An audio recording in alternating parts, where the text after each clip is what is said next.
It's time to sit back and check out the RCWR Show with Lee Sanders. Get fun, in-depth coverage and analysis from the latest in professional wrestling in AEW, WWE, NWA, Impact Wrestling, or the world of entertainment. From hit TV shows to your favorite sports like the NBA or NFL. All things music, movies, and beyond, while trying to make sense of this crazy world we live in.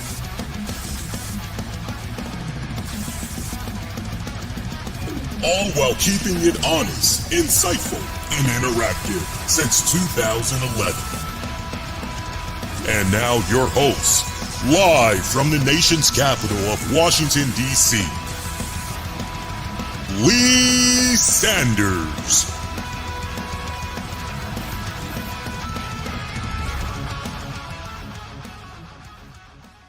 Oh yeah, do not adjust. You are checking it out just fine, just right. What's up, fam? Lee Sanders with you guys for this beautiful Sunday afternoon. At least it's sunny over here at my end, but it's not warm.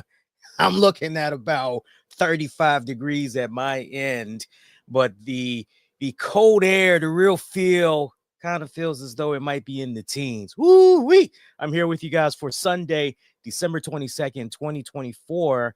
Yeah, we did not promote a Sunday show. You see, it pays to make sure that you're staying connected all throughout social media, because the more you stay connected to me, when spontaneous things like this happens, you guys are going to be already prepared because you connected. You get the notification. Oh, whoa, my man Lee doing something. Let me see what's going on here. And then you're good to go. So here's what we're doing. And I totally blanked out on this, so you guys got to forgive me. Your man forgot Christmas was coming up on Wednesday. And the more and more that I thought about it, I said, man, you know what? It makes a lot of sense to do our regular Monday night show on Sunday, which brings us to right now. And then that way, when we get to the Monday night show, I don't have to be as all over the place like I normally am, like you guys come to know, love, and appreciate. So we're doing a double whammy. So tonight is the full actual Monday RCWR show. We're just giving it to you a day early. Now, what does that mean for the Monday night show? So there's still going to be a Monday night show, but we're only going to be focusing in on talking about Monday Night Raw. And as you've seen with those Raw recaps, ever since Raw went to their 2-hour format, your man has pretty much been wrapping up the talk of Raw anywhere between 25 to almost roughly 40 minutes, give or take. So I'm thinking maybe we can have like a Q&A section. That way we can kind of round off an hour, maybe take it to an hour 15 with some questions. So I'll actually post a thread as soon as we're done with this show, just encouraging folks, hey, if you got a question you want to submit, wrestling, non-wrestling, you can submit it. Otherwise, if y'all just, and I'm not just gonna have it on YouTube, I'll make sure I post it all throughout social media, like the more the merrier and everything. There's an app I used to use back in the day. I'm gonna try to resurrect that as well, because I was seeing some pretty good stuff on there, but you kind of got to get past the bots and all that. Now, look, I'm gonna let y'all know right now, fam. You're gonna see this message. Where is this here? Let me see if I can pull up my media assets. So at some point, you guys are gonna see this. Please wait. I'll be right back. Now, hopefully, it won't happen during this broadcast. And let me bring back there we go. And hopefully you won't see that. Please wait. I'll be right back. But we were supposed to start this stream almost 30 minutes ago, but I'm waiting on some packages from Amazon. And they were like, oh, it's going to be here between 12:45 to 3:45. I'm going, oh, okay. Well, then, I can wait a couple of minutes. Sure. No problem. 3:45 has obviously came and went. And now I'm seeing a new update of, oh, your stuff is now arriving 5:45 to 9:45 p.m. So it's like, oh, oh, okay. Well, I guess that's cool. I mean, sure, but would have been nice to. You feel where I'm coming from? So, I'm on the lookout for it. I already know what it is because I basically paid for it, but I'm basically telling my family, yeah, because they got me other stuff, but for some reason they did not put this on their list, and I told them this is what I wanted to do. So this is what I wanted to do. This is what I want them to get me. And for some reason they like did not get it. So I just said, "Hey, I'm getting ready to put in an order. By chance, did any of you guys get this over here?" And they're like, "No, no, no." I'm like, "Oh, okay, great. Well, yeah, I got it." Like, wait, like I'm just saying, right? So no, I got my as I had told you guys a couple of weeks ago, I'm going to be going into boxing next year. So I'm going to be training and everything. I'm going to be doing one boxing match in 2025, one boxing match only. So I'm doing practically a year's worth of training with the end goal to be I should have a boxing match either by my next birthday or before. So friends and family they were like, "Oh man, that's what's up. That's what up." Totally like I sit down, I get ready to make my Christmas gift list a couple of months ago. I gave it to them. It's like they had plenty of time to prepare, and like nobody got me anything boxing equipment wise. So I just was scratching my head going, the hell is going on here? So I ended up getting my boxing equipment. So one particular thing I'm really, really kind of is I got a punching bag. And I can only imagine how heavy that punching bag is going to be. So I was hoping that I could run into the Amazon driver to maybe they probably might have a dolly. They most likely they'll have a dolly, but if not, I still wanted to be out there and try to help them, you know, uh, bring it over to the house and all of that. So just letting you guys know. Hope you guys weekend has been off to a good start. Most importantly, you all are ready for Christmas. I know today through really Tuesday, it's going to get worse and worse. For those of you that's been out there, it's already congested right now, but it's just getting worse and worse. My wife went out yesterday and she wasn't even really trying to do last minute gift shopping. She was just trying to do a little bit of grocery shopping. And she did part of it at Walmart while also just looking, browsing, trying to see if there's some maybe last minute gift ideas. And she was telling me it was just ass crazy backwards, just stupid yesterday. I was out on the road working earlier tonight. And even for me, because I'm a night owl, so I love working overnight on the road. Even for me, for my personal taste, there was a little more traffic than what I'm usually accustomed to seeing when I'm out there at that time of night. So I thought that was kind of weird. But I understood. I'll tell you one thing that was not popular. If you were McDonald's last night, overnight hours, if you were McDonald's, it was not your night. Let me tell you, it was not your night. I mean, my God. There's some fun stories in itself right there. I'm just gonna leave it at that. But yeah, McDonald's, I feel for you guys. Seriously, I really, really feel for you guys. So we're gonna go a little bit all over the place. We'll try this out, and depending on the feedback, I'll be paying attention to the analytics, particularly if this is a case where I see ha, ha, then maybe we'll do more spontaneous stuff like this and take it to a point where we'll give you guys more of a heads up. So we'll go a little bit all over the place like we normally do, but this is a rare treat for you guys, isn't it? Because we're going to be talking in depth about Collision, which was just less than 24 hours ago. We're going to talk some Rampage. We're going to talk some Smackdown, right? Normally, we just kind of really, let's be honest, we kind of gloss over that unless there's something really noteworthy to talk about.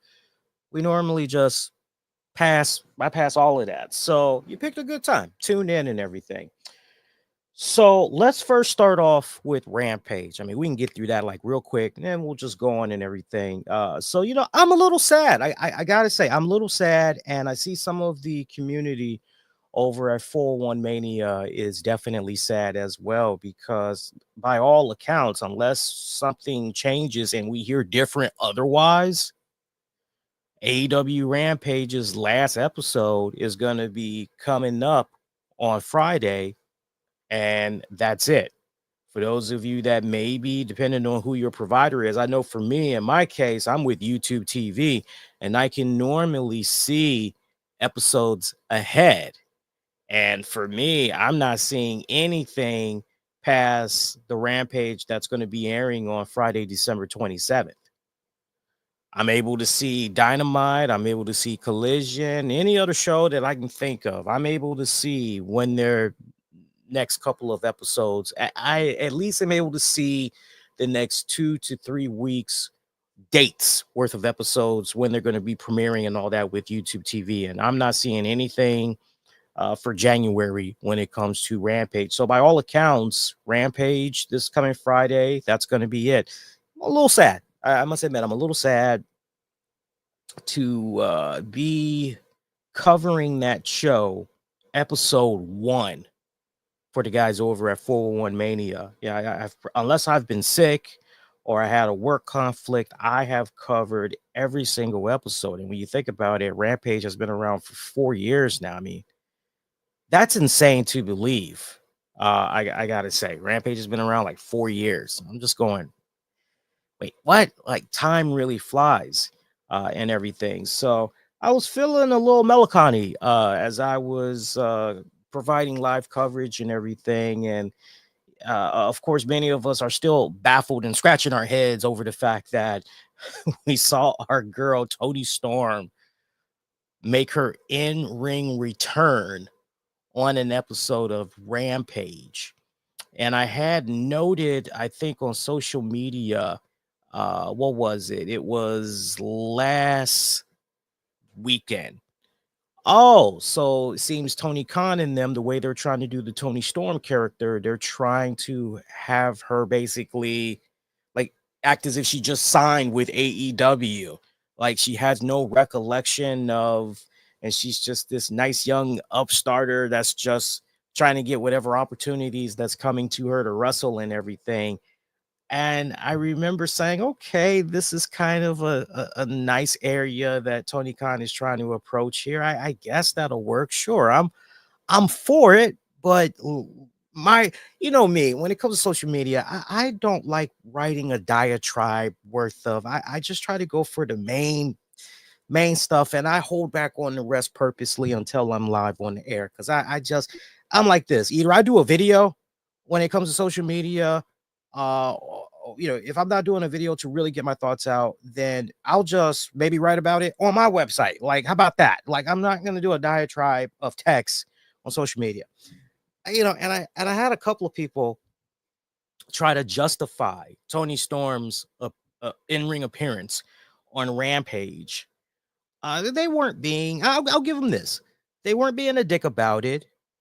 They were just being very pro AEW. Like, AEW can do nothing wrong. Like it was perfect. No, it wasn't perfect that they had her do her in-ring return on Rampage. And as much as I like that fast hour of wrestling from AEW, even I will admit, no, man, of all the shows you can put this girl on as far as wrestling, don't put her on a show that's like essentially canceled. Put her on a show that is still getting a decent amount of eyeballs on it and everything. Why don't you? Why not go in that direction? So people still, scratching their heads a little bit, baffled what was going on. What was a nice formula these past couple of weeks was seeing how the Continental Classic was going on. I know last Friday they totally abandoned that. It was a themed episode, but I couldn't even tell you what was the theme from last Friday's Rampage. But I know as far as this week goes, 2-match episode. That's the best way I can sum it up. This past Friday's Rampage was a 2-week episode, which was fine. I'm talking about it because I know that there's DC locals, and when I check out the analytics, Maryland, DC, Virginia, they are tuning into the show on the demand and downloads. So I know they're probably gonna be like, I wonder what some of our DC area based podcasters think about, what happened with the shows this week. I'll tell you this. I saw some of the pictures from those of you that were in attendance at those shows in DC as Rampage, Dynamite. They pretty much did those at what's that? I get the names mixed up all the time. Looks like that was at the Entertainment and Sports Arena in DC.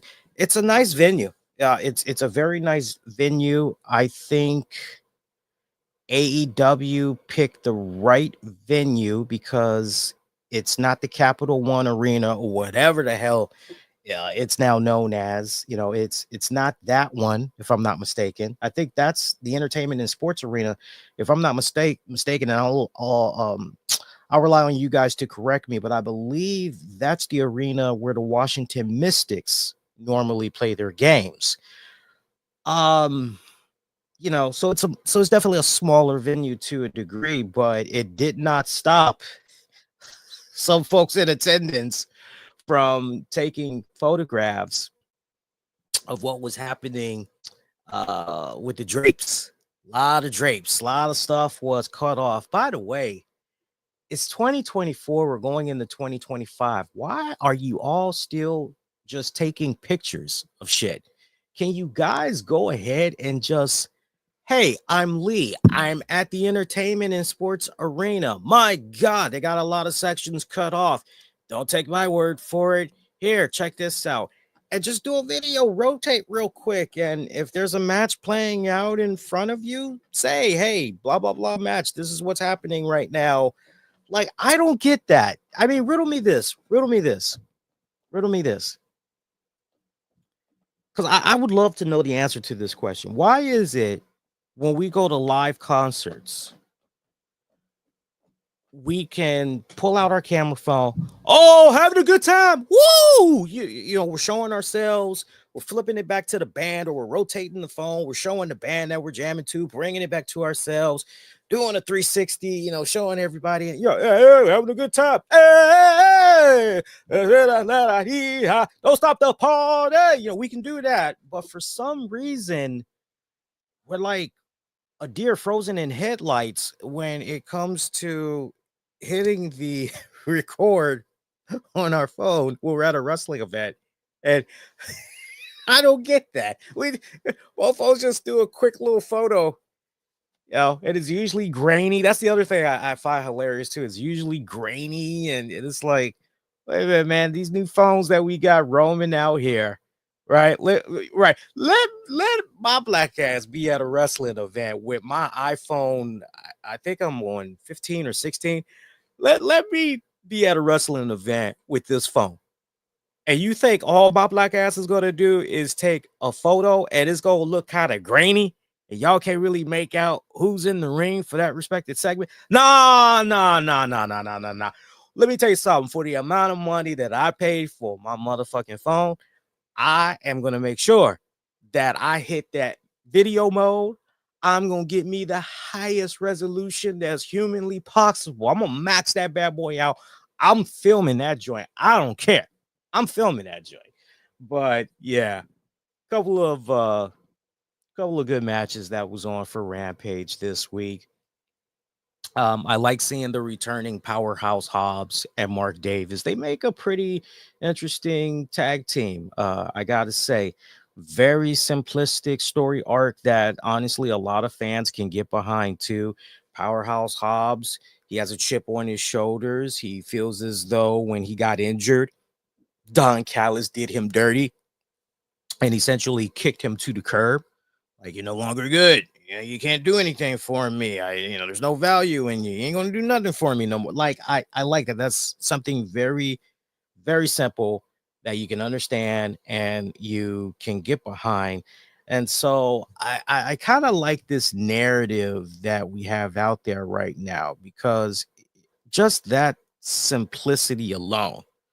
Okay, so Powerhouse Hobbs isn't necessarily a baby face, but he's not exactly a heel right now, is he? He's somewhere in between there, So I like that.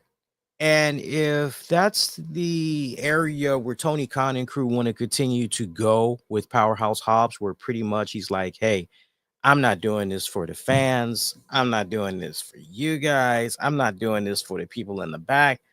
I'm doing this for me. It's all about me. I'm investing in myself. I'm investing in my goals. I'm invested in my interests. If that's the narrative that we're going to spin here with Powerhouse Hobbs, I can get behind that. And I think many other fans can get behind that as well. This eventual Powerhouse Hobbs and Takesha match for the AEW, is it for the I'm trying to figure out which championship to catch, because AEW, got to forgive me, they got so many damn titles, it's hard to keep track of. But regardless, that's going to be a great feud between Hobbs and Takesha. I'm looking forward to just a little bit that we've seen of them interacting these past 2 weeks, mainly on Rampage. Been enjoying what's going on, and that was actually a really fun tag match because they teamed up to take on Brian Cage, Powerhouse Hobbs, and Mark Davis. They teamed up to take on Takesha and Brian Cage. Brian Cage, by the way, I barely recognize this man. I know a lot of you guys were chatting me and everyone else up to speed on the community board saying Brian Cage has mainly been behind Ring of Honor. If you want to see Brian Cage, he's at Ring of Honor. But so I appreciate that. My man looks different, though. My God, I barely recognized him. I'm looking, I'm going, who is this guy? I was very curious. I'm like, who is this guy? He looks very interesting. Who is this guy? Then I did a close up of his face. I'm going, Cage? Is that? No, that can't be Cage. And it was, sure enough, it was Brian Cage. I've never seen Brian Cage with a full beard before, but even at that, he just looked very different. I don't know if it was the beard. He looks as though he slimmed down a little bit. He's not as muscular as he used to be. Not that that's a bad thing. I actually think where he is right now, size and everything, I think it actually looks good on him. I just barely recognized him. Nice fun tag match, though.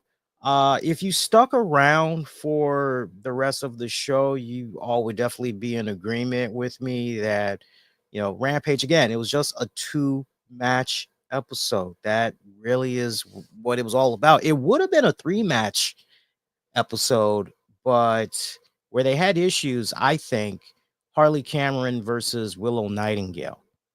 So look, you're looking at that, you're going, oh, well, this should be a fun match. 2 of my favorites. Like, who doesn't like Harley? Who doesn't like Willow? But what really hurt that match the most is majority of it was taken up in a picture-in-picture break. Now, before people jump out there, oh, you can watch it with this app. You can watch it through. Well, remember here, we're talking about how it's airing in North America. And it's so easy for people to say, oh, well, just get a subscription to. And I remember this one guy had said that on one of my reviews. And I said to him, well, let me ask you, is this a subscription that's free or do you have to pay for it? Because if you have to pay for it, there in itself lies the problem. Because depending on some of these sites that some of us are columnists working for, we may not be reimbursed for whatever app we're trying to get to. Like, I remember there's been a couple of times throughout the year where I've had someone of the staff say to me, hey, would you be interested in covering this TNA pay-per-view? Or would you be interested in covering this Ring of Honor pay-per-view?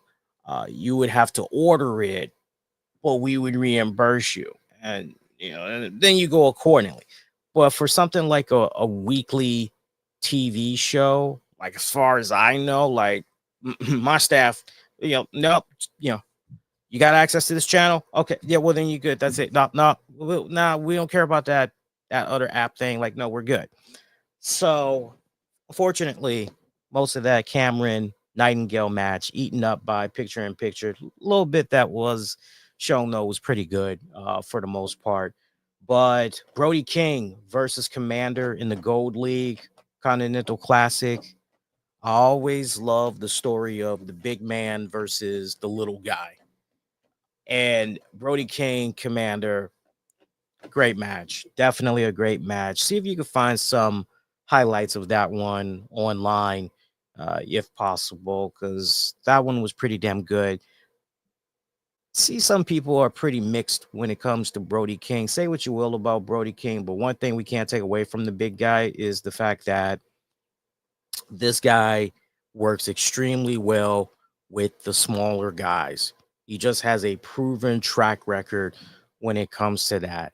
He almost kind of reminds me a little bit of the vision that I had growing up checking out Spider-Man, and when Spider-Man started feuding with Venom, the big guy, little guy concept, which I'm hoping eventually Marvel Studios, they're somehow able to really replicate how I felt when I was reading that initial run there. Eddie Brock, Venom, and they're going after Spider-Man and everything. Todd McFarlane as the artist. Great stuff from back in the day. But no, that was really it. 4-match episode, 2 of those, you really came out going, you know what? That was pretty good. So we're getting ready to go into the final Rampage, unless we hear differently. I'm a little sad, but it's kind of like what I had said in my review. I really appreciate the opportunities that was provided to me by the staff. They could have went with anyone else, but they were very kind enough to offer me the opportunity to write for them. And I would say it really helped strengthen my writing, gave me more confidence in my writing, which works extremely well for me since I'm majoring in media production and journalism. Works fantastic. Add on top of that, I already have the gift of gab as far as storytelling. So, it's like a win-win situation. So I'm looking forward to the future and everything. Like I was telling my wife, because my girl's really been pushing me to, hey, look, you really don't need to keep working for those guys. You're at a point right now where, you've be honest with yourself, you've learned everything you needed to learn. It's time for you to move on and apply what you've learned to where you're really trying to go. And she's absolutely right. And then not to mention, and I never really thought about this until now when she brought it up to me. She said this part to me a couple of days ago, and this is no shade on the guys at 401 Man. It's no shade on them whatsoever. But she brought up a good point, which was, hey, look, they know that Rampage is coming to an end. They haven't even spoke with you about, your role with them. What does the future hold? Whether or not they would like to retain your services somehow. Like that says a lot. Like, yeah, that kind of does, say a lot. But, truth be told, I think they've kind of always known that I was going to be going in a different direction. I think they've always known. I mean, if they were to try to offer me something, it'd have to be I'd have to be really, really interested. First of all, and Rampage, I was very, very interested. The timing of that was so perfect. It really, really was, because when I jumped on board, everything just aligned so perfectly. CM Punk returning, the massive ratings, I'm covering a show that so many people are talking about, and then just to see the viewership just go on that steady decline. We used to have a really big booming community when Rampage first started off for those first couple of years. Big booming community, everybody interacting now. And I love the people that show up and uh, they're providing live reactions as the show's on. But now, oh my God, at least these past several weeks, I've basically seen it dwindle to about maybe 10 different people that's talking live. We used to have bigger numbers than that for our live comments. So, and that's the thing. It's not like when I'm writing up the live coverage, it's not as if, how can I phrase this? I'll just throw it out there. It's not as if that web page isn't getting the hits, isn't getting the traffic, the web traffic, because it is. It's just as far as people interacting, nah, it's not how it used to be, which has me pause for concern when I hear about the stuff going on with Tony Khan and Ring of Honor and everything. I kind of have the synopsis for the show pretty much already in the books. I want to try to go in a specific order, but I just want to go with the flow. You know me, I like just going with the flow, however it feels. We just pretty much go with the flow. Because I wasn't going to talk about this until later on, but for those of you that are maybe curious about what's going on with Ring of Honor and that TV deal, because many of us are looking at that going, yo, can we get them out of that whole membership online thing already? Is like, because that's not putting a lot of eyeballs on the content. Well, there was a final battle media scrum. I'll give you the quick results on final battle in a hot second, but during the final battle post-show media scrum, Tony Khan was asked about where Ring of Honor is on potentially landing a TV deal and leaving watchroh.com. He had some interesting things to say. You can maybe say nothing new in the neighborhood, but I just like giving you guys an update. He said, well, we've had some great conversations about it. It's a great question, Mike. And this would have been Mike Johnson, I believe, of PW Insider. And I'm still, very excited about what we're doing on watchroh.com. We're building a great audience since we took over a couple of years ago. We've really built this thing and come a long way. For me, a lot of the attention, frankly, is going to be on the mother of all simulcasts, the launch of AEW, going to not only continuing our great wrestling every Wednesday on, so he's going into the showmanship there. And I think it's going to create more opportunities for our ROH. All right, so that's pretty much, so nothing new. Yeah, subscribe. No, seriously. So they're still having ongoing conversations, and I don't think Tony Khan is just saying this just to be saying this. I think they are exploring whatever opportunities that's out there, right?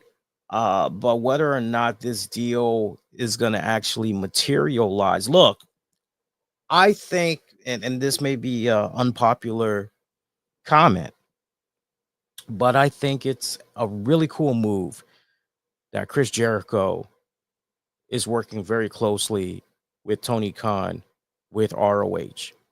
And Chris Jericho is basically loaning himself out to really try to help put more eyeballs on the ROH brand. And the fact that you had Matt Cardona come in there with that final battle event, working with Jericho, right? One of the hottest names that's out there on the free agency, right? I mean, that's great and everything. I love that. I love that. But actually, no, there is no buts. There is no buts. I like that. It's a win-win. You're trying to do everything you can to put more eyeballs on the content. Here's the other thing, though. Actually, you know what? There is a but. There is a but. Big Boom AJ. I know Tony Khan and them, they're trying to capitalize on Big Boom AJ and Big Justice, and I'm totally down for that.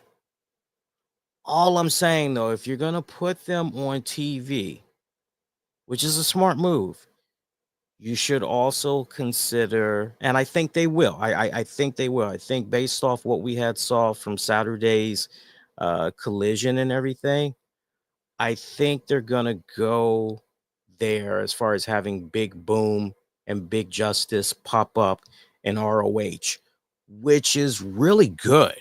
Which is really good because the more eyeballs you can get on that ROH product, the better. I personally feel. So it's good. I like the way Tony Khan and crew are operating with ROH. Whether or not ROH is going to get that TV deal, I'll tell you what, December 22nd, I'll tell you what, because we have wrestling predictions for the new year coming right around the corner. I know the last installment we did, you guys enjoyed the hell out of that. I'm definitely going to be doing another one. I'll address what's going to happen with ROH and a TV deal. I'll address all that in 2025 wrestling predictions. I promise you guys. Speaking of, what's up, little buddy? I've got my kids running around here. Speaking of ROH, let's talk about that final battle card. I want to give you guys quick results.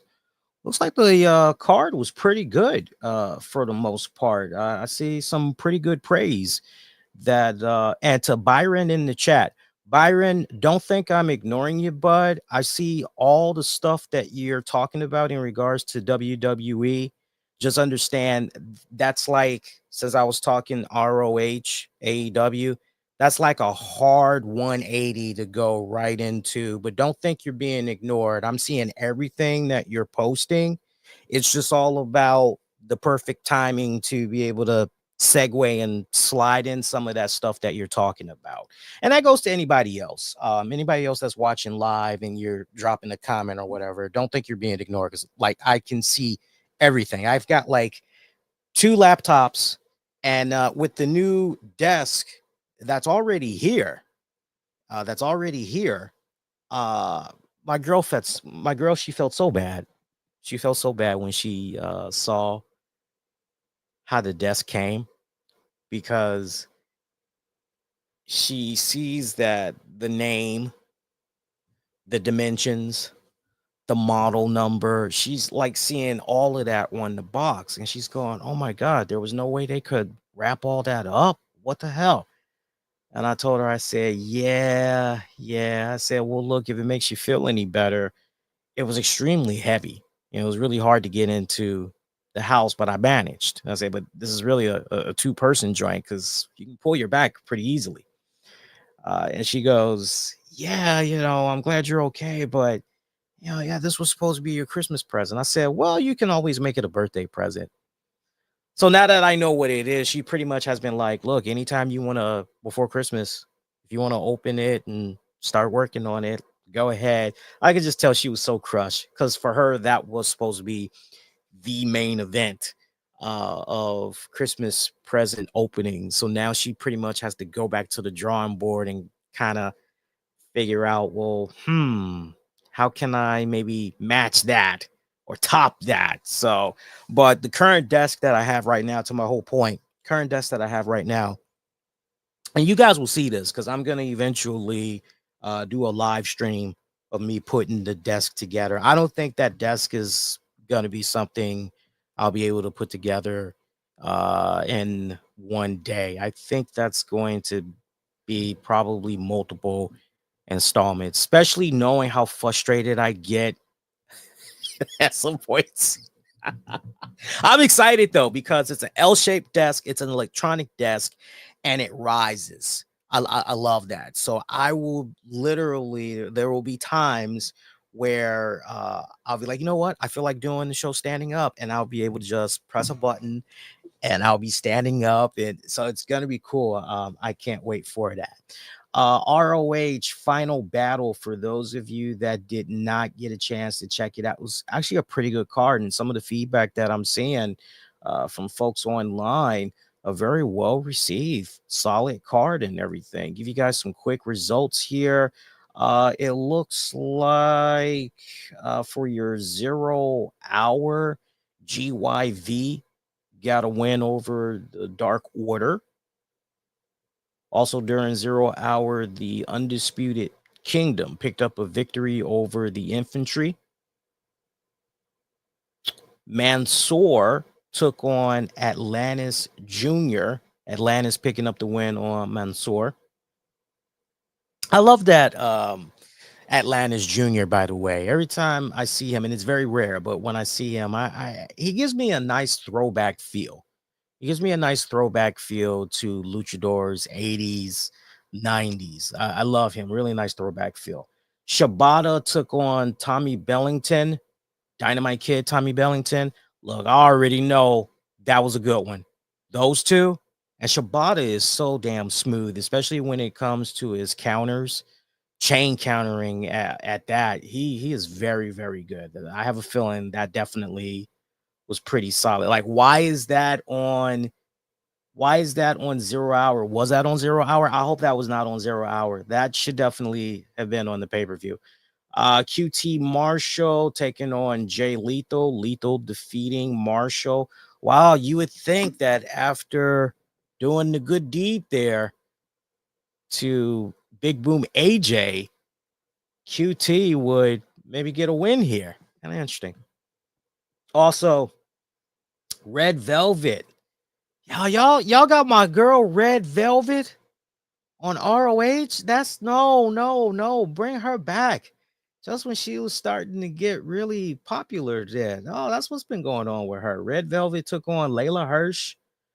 Velvet picking up a win on Layla Hirsch. Lee Moriarty faced Nigel McGuinness, as it was a open challenge for Lee Moriarty's Pure Championship. Moriarty retaining.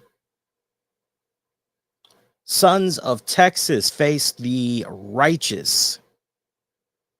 Sons of Texas. Wait, did I say Sons of Righteous? I think I said that wrong. Sons of Texas took on the Righteous.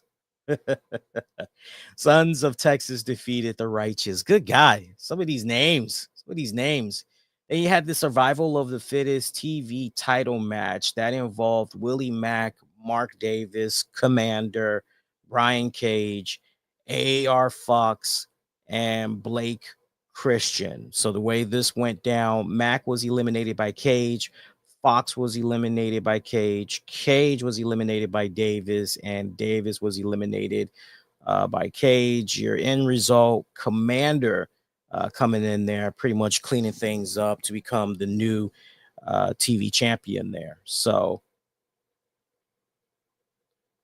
Chris Jericho, main event there against Matt Cardona for the ROH World Championship. Jericho defeating Cardona. Apparently, Tony Khan had secured the rights for a Frank Sinatra entrance there for Chris Jericho. So Jericho was switching things up.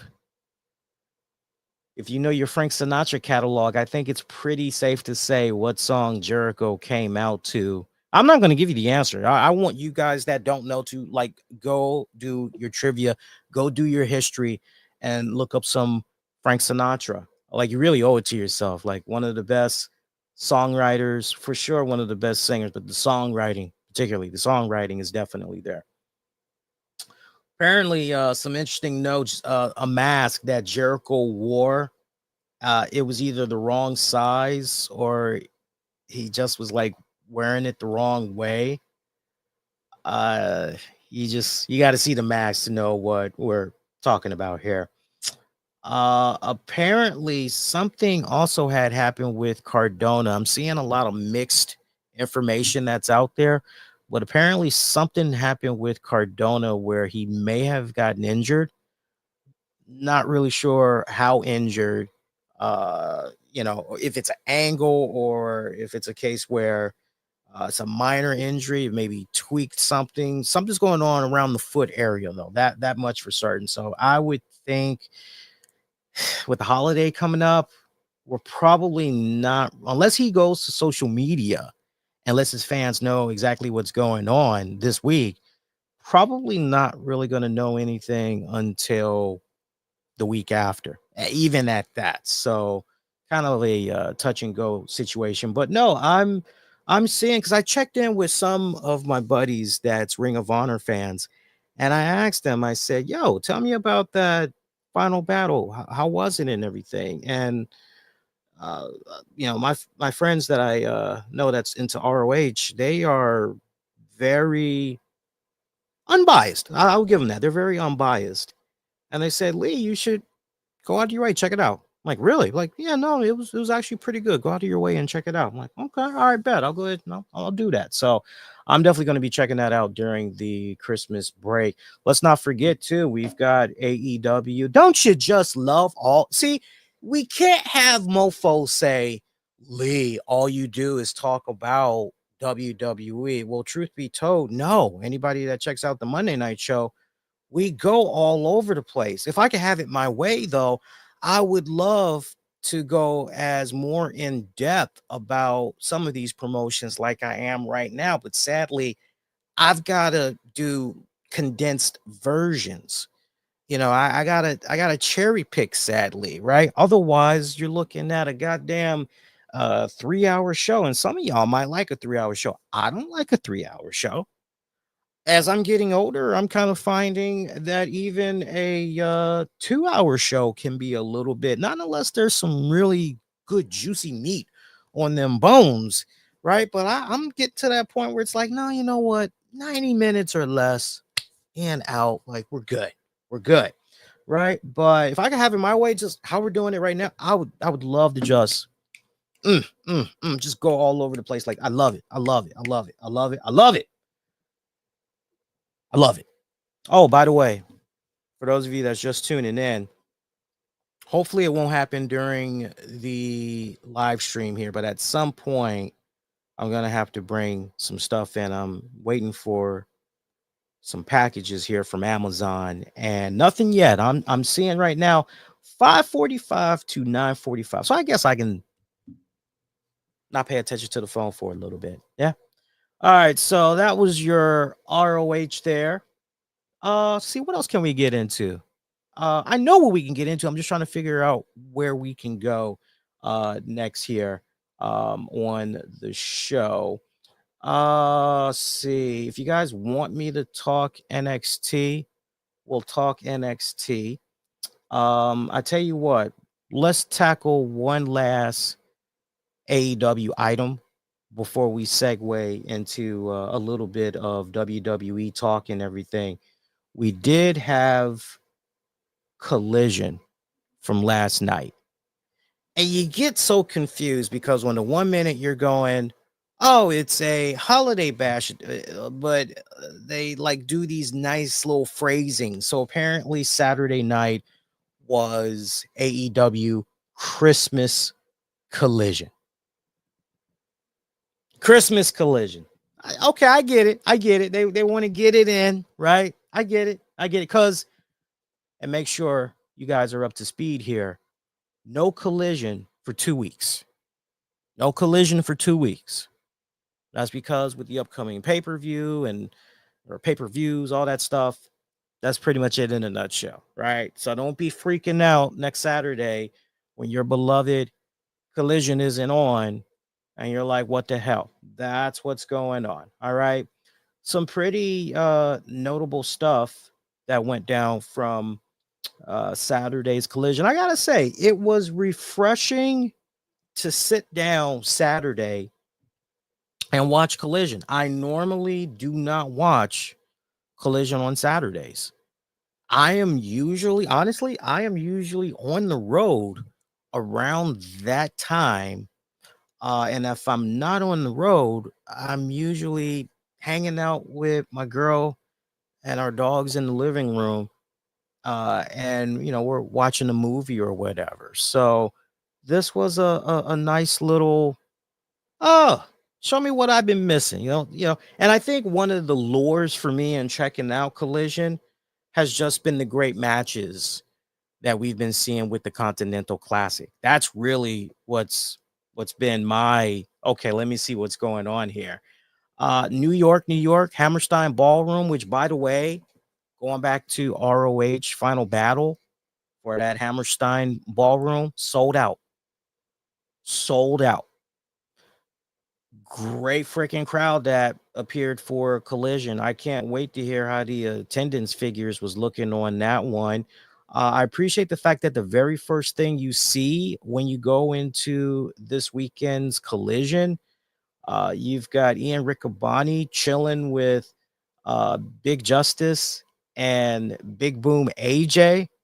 Like, oh, okay, great. Like, yeah, they got the followers, and okay, so this is how we're kicking things off. These are the first faces that you see. I thought that was a really smart move. I got really tired quick. I got tired quick of boom, blah, blah, blah, blah, blah, blah, blah. This person's going to be facing this person. They're going to win. Boom. I got annoyed after a while. I'm like, please, somebody come out here and interrupt this and leave it to freaking no, it didn't happen in that segment, did it? No. Yeah, it didn't happen in that segment. It didn't happen until later on. Chris Jericho, Brian Keith, Big Cass XL, whatever he's calling himself now, the Big C. Actually, maybe not call him the Big C. That's because whenever I think about the Big C, I think about the other C. Not the sexual. I think about, the big C, cancer. I think about that. Shows where you all's minds are, in the gutter. You filthy bastards. No, I love you guys. But no, Jericho and them, they crashed Big Boom, AJ, and Big Justice later on in the night, from what I remember. So you got a teasing there of them and Jericho. I think that's going to be very interesting. And I love the fact Jericho and the way he interacted with the kid, Big Justice. Oh my God. There's some gold stuff right there. There is some viral stuff waiting in the wings there between those two. Bank on that. I love the little preview that we were getting there. Laughed my ass off at that. Good stuff right there. Continental Classic Gold League. This was really the main reason why you needed to be tuning in for Collision. I really wish they would have had this be your main event. Ricochet taking on Will Ospreay. I'm not going to say a match of the year candidate, although I would not blame some people that go, no. It's a match of the year candidate. This was good, fam. This was good.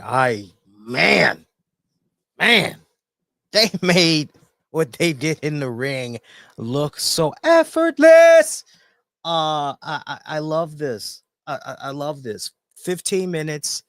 They allowed for this match to really breathe. Opening bell, like middle, everything. These guys, they just clicked on so many cylinders. I know some people noted Ricochet still can't talk worth a damn, but there is some type of a personality that is there. He just needs the repetition.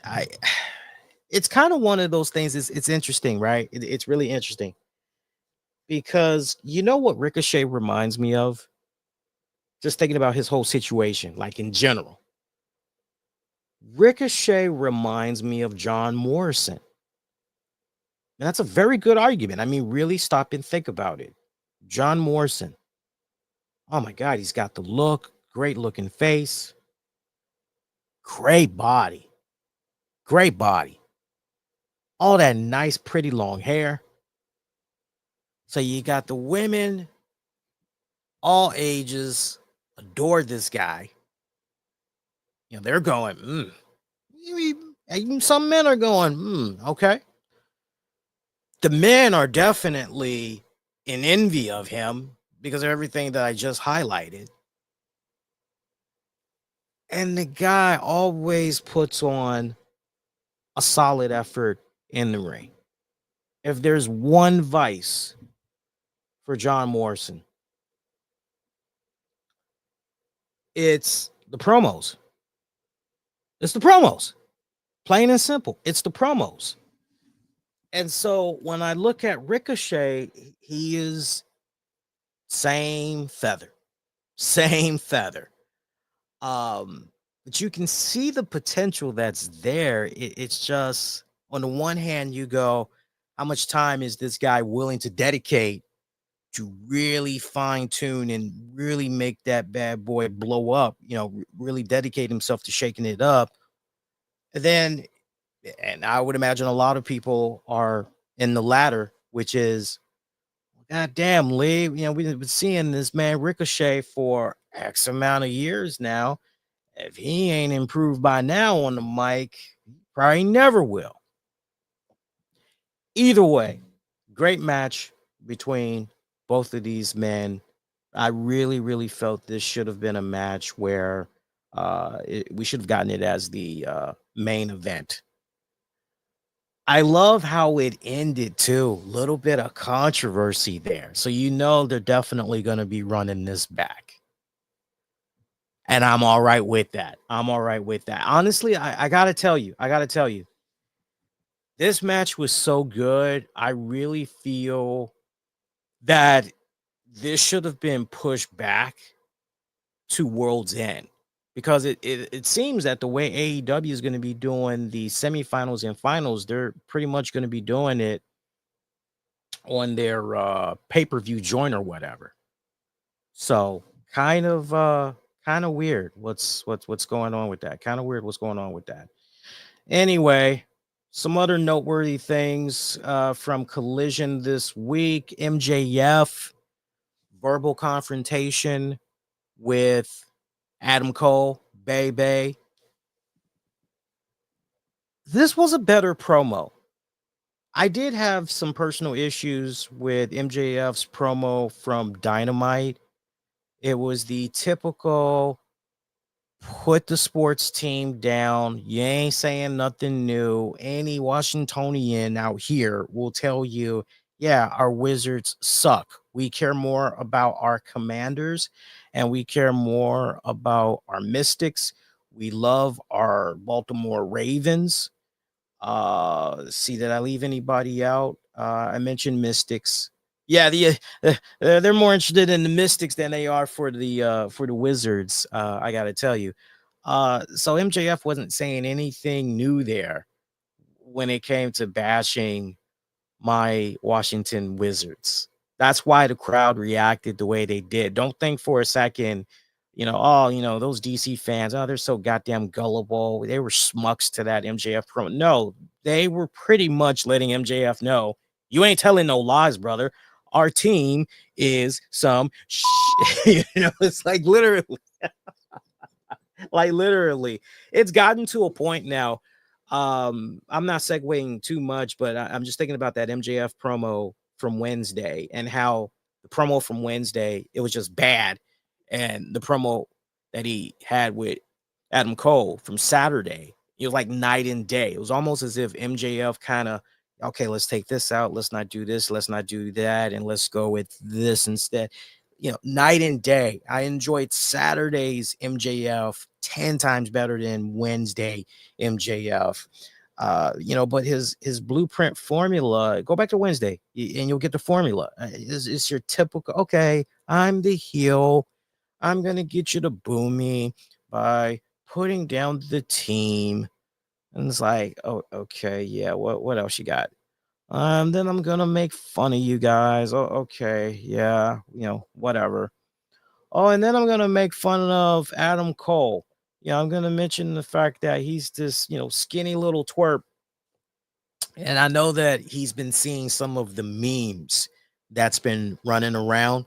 I know he's been of Adam Cole. I know he's been seeing it. So now he's playing into that. And it's like, well, you're not. I mean, it's funny, but it's not funny because a lot of fans are looking at Adam Cole going, is he okay? Is that guy all right? What's going on with him? Like, seriously. So Saturday, boy, they really, really went below the belt with one another, didn't they? Because I mean, on the one hand, you had MJF. I love how he got that line in there without even mentioning Britt Baker's name. But he mentioned something along the lines of Adam Cole having a cavity, but sadly, he doesn't think that the dentist will be seeing him anymore. I love how he got that line in there and how he just burned the hell out of, and the crowd knew exactly what MJF was talking about. I ate that up. I didn't care too much for the weight loss issues, whatever's going on with Adam Cole. I didn't particularly care about that. Saying Adam Cole looked like a crack baby. A little too close to home for me. I didn't particularly care about all of that. Because literally I'm going, what is going on with him? Like, even if you were to tell me Adam Cole has gotten Tess, everything's on the up and up, everything's good, I'm still just looking at him going, what happened? Like, I remember the Adam Cole in NXT build wise, and it wasn't like he was running around looking like Pac. It wasn't like he was doing that, but he had a very nice build. And you're going, hey, if you're a small guy or whatever, and you're aspiring to put on a little bit of weight, you want to get cut, yeah, you can go for that. That looks good on you. He's gotten even smaller than that. Yeah, I can understand a lot of people going, look, you've seen the jokes that's out there. Britt Baker in that relationship looks like she's the one that can kick a mofo's ass. Adam Cole ain't gonna do nothing. Right? Cole coming back, rehash stuff, but kind of good with the way that they were going back and forth with one another. But Cole saying nothing new, going for the toupee, or sorry, the hair transplant, right? You didn't even hit 30. You're losing your hair. You got okay. Oh, the guys can't wait when you leave the room because they can't stand you. You're obnoxious. Okay, whatever. What else you got? If anything, as decent as some spots were from that promo exchange, was a little bit too long-winded, right? A little bit too long-winded. They finally started brawling, right? Trying to hype up their upcoming pay-per-view match. That's pretty much what that all was about in a nutshell. Mission was done, but a few little areas there. Byron, I know I'm gonna bust your balls now because all you're talking is WWE. Hey, you guys should see the comments that Byron has made in the chat. Like, everything has just been WWE related. So we definitely know we got a WWE guy. And hopefully when we do get ready to talk Byron, hopefully by the time we get ready to talk WWE, hopefully you won't be like, oh, he's doing it. He's doing it. He's finally talking WWE. Oh. So I gotta bust your balls, man. I gotta bust your balls, man. I am not kidding you guys. I am seeing a thread that is dedicated to Byron every time he comments, and everything has been WWE related.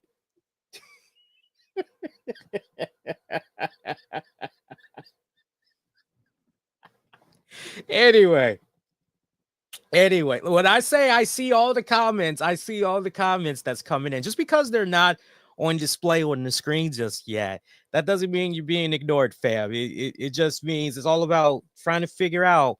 I mean, obviously, if you say something that's like, hey, I'm on it, oh, boom, perfect. But it's like to do a hard 180. In the world today, Frank Sinatra passed away. Byron says that Finn Balor reminds him of Kurt Angle. You see, that was like, what the fuck? Anyway, Let's keep rocking and rolling. Kris Statlander took on Penelope Ford. Love those two. Pretty okay matchup. For the most part. Post match, Mercedes Moné coming out. She was wearing some, I gotta say, I found it to be rather sexy. She had a Santa-esque outfit on and everything. Talked about how after the year she's had, she's gonna take World's End off. So she's not gonna do the pay-per-view. Psych. No. She was thinking about taking off World's End, but since it's the holiday season, she says that she'll happily kick Kris Statlander's ass for a second time. She'll show her that Moné changes everything and will show that she's the greatest TBS champion of all time. So it looks like we're going to be seeing the two of those get it on at World's End. We'll see. Another Continental Classic match, Blue League, Shelton Benjamin versus Daniel Garcia. Some pretty solid stuff there. Decent match. The way they built up to the finish, in which Daniel Garcia got him some points. Good stuff. Good stuff. Another Continental Classic, Mark Briscoe taking on the Beast Mortos. Mark Briscoe picking up some points. You look at that match, you really don't care, right? Because think about it. When I say that, yeah, we love Mark Briscoe. Yeah, we dig Mortos, but like lowest of points for the tournament. So you're kind of like, whatever. So it is what it is. Julia Hart did appear backstage. She was referencing Jamie Hayter. Talked about how she gave her all the warnings, so she's not sure why Jamie called her sneaky and baseless. Obviously, the continuation of Jamie Hayter, Julia Hart. By the way, thinking about Jamie Hayter for a second, I had missed it initially, but I know it ended up being in circulation online where a lot of people are concerned about Jamie Hayter, particularly what's going on with her mouth, because there's some dental work that looks pretty. I am trying to figure out, and for the love of me, I cannot recall a time where Jamie Hayter's teeth looked like that, particularly on that side. If it's always looked like that, that's new to me. Obviously, I'm not studying her like a lot of you guys are studying her. It definitely brings an interesting question, though, which is, for the decent amount of money that Tony Khan and them are giving you, shoot, and you got Britt Baker telling me you can't freaking go take care of that real quick. You can't, like, what's going on there? I know Roman Reigns, Jimmy Uso, I think Jey Uso as well. All of them boys, they did some dental work. Don't believe me? Just go back. Look at how their teeth looked originally. And then when they took some time off, they come back and you're like, wow, nice, pretty white choppers. Go back and check it out. Like Denzel Washington. That's another one I could definitely reference. A lot of people are not aware of this, but Denzel Washington, when he first began his acting career, he had a gap. He had all his teeth. He just had, as I like to refer to as, the Eddie Murphy gap. The Eddie Murphy gap. The Michael Strahan gap. And then just one day, it was gone. And a lot of people were under the impression, he took care of it. Oh, good for him. But there was a movie he did a handful of years ago where, something Esquire. I can't think of the rest of the title, but something Esquire at the end of it. He has a gap and you're like, what's going on here? How was he able to pull that off? And I remember I asked wifey about it because she works in the dental field. She's been working in the dental field for God, almost 10 years. She's a case manager and everything. So she's seen it all. She knows it all. So I asked her, I said, hey, saw this movie with Denzel. I told her, and she's like, oh, okay. I said, yeah. I said, now that I think about it, Roman Reigns, one day he had regular looking teeth, and now he has, and she peeled the curtain back and told me, oh, well, this is what they're doing. Like, oh, okay. She's like, yeah. So what you're seeing, either a procedure was done, or it's possible those could be clip-ons. Now, that's not the proper terminology she used, but to help me understand it better, she pretty much was like, could be clip-ons. But it's a more fancier terminology that she used and all that. Continental Classic main event, Darby Allin taking on Claudio Castagnoli. Damn good. Claudio, I'm thinking about Darby Allin. Wednesday, we see this guy take that nasty bump on the corner of the apron. Then, and boy, were we talking about that online. I was just looking at that like, dude, you did all that? Really? During a TV show. During a TV show, you do this. Not at a pay-per-view, during a TV show. Like, dude, come on. Come on. No, man, don't, why you gotta go out like that? And we follow that up days later. Darby Allin is the human real-life crash test dummy, because just the stuff that Claudio Castagnoli was doing to this guy. Just throwing him all over the place, throwing him over the ropes. I was more interested in what Claudio was going to do to Darby next than the match itself. This was just like one of those, what this match reminded me of? And I wouldn't even really say it was a match, but you know what this reminded me of? You and your friends are having a good time, you're getting drunk, and somebody comes up with the most dumbest idea. Hey, wouldn't it be cool if you just spun me around and had me crash into a mailbox? Maybe we could see how hard we could slam me into a mailbox in hopes that we could break it.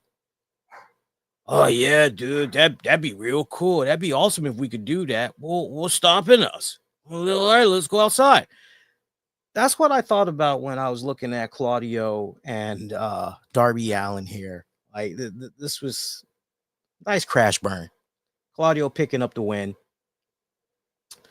The Hammerstein ballroom setting for this edition of Collision, I gotta say, it made it feel very rowdy, because the crowd was definitely into this from the beginning to end. Definitely very rowdy. Definitely gave it a more intimate setting as well. I like the overall atmosphere to the point, it's something that I've been talking about off and on this calendar year, which has been, what? AEW needs to stick more with a intimate setting, a more tight-knit environment for their shows. Basically, go book themselves in smaller venues is what they pretty much need to do and everything. So it definitely did not feel like your typical Collision. This had a different feeling. This had a different sense in the air, which I think really played well on television when it's all said and done. I can personally do without the Costco guys. I know that's probably going to be a deal breaker for some people, but me personally, I can do without the Costco guys. My message to Tony Khan and them would be, have the Costco guys work with Jericho and everything. And if anything, maybe you could show highlights on Dynamite and Collision just to fill up a slot or whatever. But I think you should better utilize the Costco guys for your ROH. That is what really needs all the help that it can get right now, especially if Tony Khan is serious, and I know he is, in regards to these ROH TV deals. I would say do what you got to do to very heavily get the Costco guys involved in that, and whatever deal you need to make to try to, let's do it, let's make it happen. Then do what you got to do. But pretty solid edition of Collision, all said and done. How you guys doing? You guys been enjoying yourselves so far? Hopefully you guys have been. Hopefully we didn't lose Byron there. Just busting your balls there a little bit. I love it though. I love it from time to time when we get some of these fans that come in. They know I talk. It's weird. I can't please everybody, and I've always said, nor should I try. It's just at the end of the day, putting on the best show that we can put on possible for you guys every time we come on the air and everything. But you can't please everybody, because we'll have some people like Byron, pure WWE. And then we'll have, other folks that pure AEW. And then we'll have other folks, and I still remember this, but when we were covering Wild Women of Wrestling on a weekly basis, I would only have certain folks pop up for the live streams just to talk Women of Wrestling. If I wasn't talking Women of Wrestling, they weren't interested. So, and I even remember sometimes when it would come to the talk of Wow Women of Wrestling news, like mofos wouldn't comment on anything else that was being covered. But once I got to the talk of Women of Wrestling, that's when, he's doing it. He's doing it. Chris Jericho recently did an interview where he talked about what's left for him to accomplish in the business, saying, it's just to continue to do memorable things and to create new memories for people and continue to evolve this business that I've been in love with since I was a teenager. So if you're looking at facts and figures, there's really nothing left to accomplish for me. If you're looking for just continuing to enjoy what I'm doing and create, like I said, cool moments for people to remember and cheer for and boo for, whatever it may be, that's basically what I have left to accomplish. That's on a nightly basis. Because I don't take anything lightly and I don't phone anything in half-ass or anything. So anytime I accept, like I said earlier, if this is your mission, if you choose to accept it, well, you better give 1,000%, because that's what people are paying their hard-earned money for, especially before Christmas. I want to give them an early Christmas present and show that they can remember knowing that just in a couple of days, they're going to have to spend more money for other gigs or whatever it may be. So there's so much to do in this day and age, and there's so many ways for people to get entertainment that when they choose us, we want to make sure that they leave very, very happy. And that's always been my goal. This was an interview that he did with TMZ Sports recently. Good words. Look, make no mistake about it, Jericho will be back in the WWE. I know there's a lot of people that's like, will he, won't he? He'll definitely be back in the WWE. Once he is officially done with AEW, yeah, definitely future WWE Hall of Famer, forget about it. He's definitely going in. I could see Jericho doing a retirement match and a WWE Hall of Fame induction all in the same weekend. I could see all of that happening for him. If you were to ask me right now, just the outlook, looking at the next, maybe potentially 3 to 5 years of Jericho, I see him staying with AEW for sure long enough to see this ROH TV deal materialize, continue to loan himself out and helping get the brand the notoriety, as many eyeballs on the product more than ever before since ROH's inception, creation, right? I see Jericho staying with AEW / ROH long enough to see all of that prosper and everything, because that's like another new fun challenge, right? So I can see that. And that alone is going to take up about 3 years. That alone. Year 4, year 5, that's where things start to look a little, okay, so where exactly are we going from here? So if you were to say to me, hey, Lee, it looks like in about 5 years, Jericho will be back in the WWE. He's going to do a Hall of Fame. He's going to do an in-ring return and all that. But like, this is what's going on. I would say to you, yeah, that sounds about right. 5 years. Oh, okay. Yeah. Perfect scenario though. In a perfect world, perfect scenario. I'm just saying. With John Cena doing this whole retirement tour thing, I would really love it if you talk about a crossover.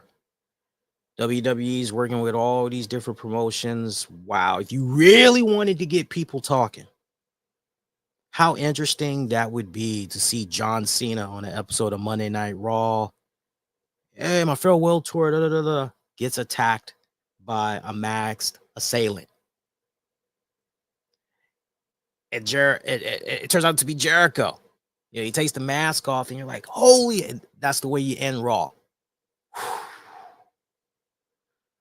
It would be a move that nobody would see coming. It would be a move that no podcaster had on their bingo card. It would really live up to the moniker, anything can and will happen in the WWE. Now, I'm just saying, if it was me, if I was Triple H, Paul Levesque, or Nick Khan, okay, John Cena's doing this retirement tour, thinking about opponents. It'd be pretty nice if we could see Jericho and Cena. That would be, and in exchange for that, that's how you work out the Hall of Fame induction, right? And you're getting the in-ring return technically of Jericho, but definitely when Jericho is like done with wrestling in AEW, he's no longer under a contract with them. You could definitely go in, make sure Jericho gets that match, all that good stuff. I think in exchange, and I get where Jericho was coming from, because see, here's the other thing. You got to remember a recent interview that Jericho gave where he said he's not going to accept any Hall of Fame induction because he's still active. And he's always said, it'd be badass if I could just pull an Axl Rose or whoever and just, you're going to induct me, but I'm not going to show up. Like, screw that. I don't see Jericho doing it. I see Jericho accepting the induction, but as long as he's still active, that you can definitely hold true. As long as he's still active, he's not going to accept an induction. But man, wouldn't that be something? John Cena's just fresh off of having a match with somebody at a PLE, pay-per-view, whatever they're calling them damn things. I know what they're calling. I'm just being silly. And he's like, as I always say, if you want some, come get some. And then he's attacked. Max assailant. He's beaten down so viciously. Here's the thing. You don't do the walls of Jericho. You don't do the code breaker. You don't do any of that, because if you do that, you're going to give it away. So you don't do that. Just let that Max assailant go and just boom, boom, boom, boom, boom, boom, boom. Who is this person? What the hell? Treat that guy that's beating up Cena like an actual fan. Right? Cut your cameras away, right? You could do that. You cut the camera away. Try to make it as real as possible, right? But then at the last minute, Last minute. Security detail, they got him and all that. They're on top of the guy, all that good stuff. Rip that mask off. Cinema. That's how you do it, baby. That's how you do it. You heard that here first. All right, so let's talk SmackDown. Pretty solid. It was nice watching SmackDown too, by the way. You know what? I love the fact that now that I am out of my fall semester, I love the fact that, and I've been enjoying it all this week. This has been like practically my first full week. Like, actually, no, now that I think about it, no, actually, this new week that we're about to start officially begins my winter break, and then I don't go back until late January. Spring semester for me begins around there. No, I actually had one last class that I attended this past Wednesday, and pretty much that put the nail in the coffin for. So it's been nice kicking back these past few days, just catching up on like all the wrestling shows. Like I love it. And that's the thing that I really want to make sure that I bring home here. You know, it's okay if you're a WWE fan. It's okay if you're an AEW fan. It's okay if but I would challenge you guys, you owe it to yourselves to branch out and expand your horizons and check out as many forms of wrestling that's available to you. If it's not available, then don't trip. But if you're able to access a lot of this stuff that we talk about here on a weekly basis, if you're able to access it, it's not costing you anything additional. You really owe it to yourselves to check it out, because otherwise you're cheating yourself. I know the old expression, and there's that analogy. Hey, look, I might care about the NBA, but I don't give a damn about the WNBA. Okay, I can respect that. Seriously, I can respect that. But don't just say, oh, all I check out is NBA as far as sports go. I just check out NBA. It's like, man, you're kind of shortchanging yourself, especially if there's other stuff that's out there that you don't have to pay for that you can check out.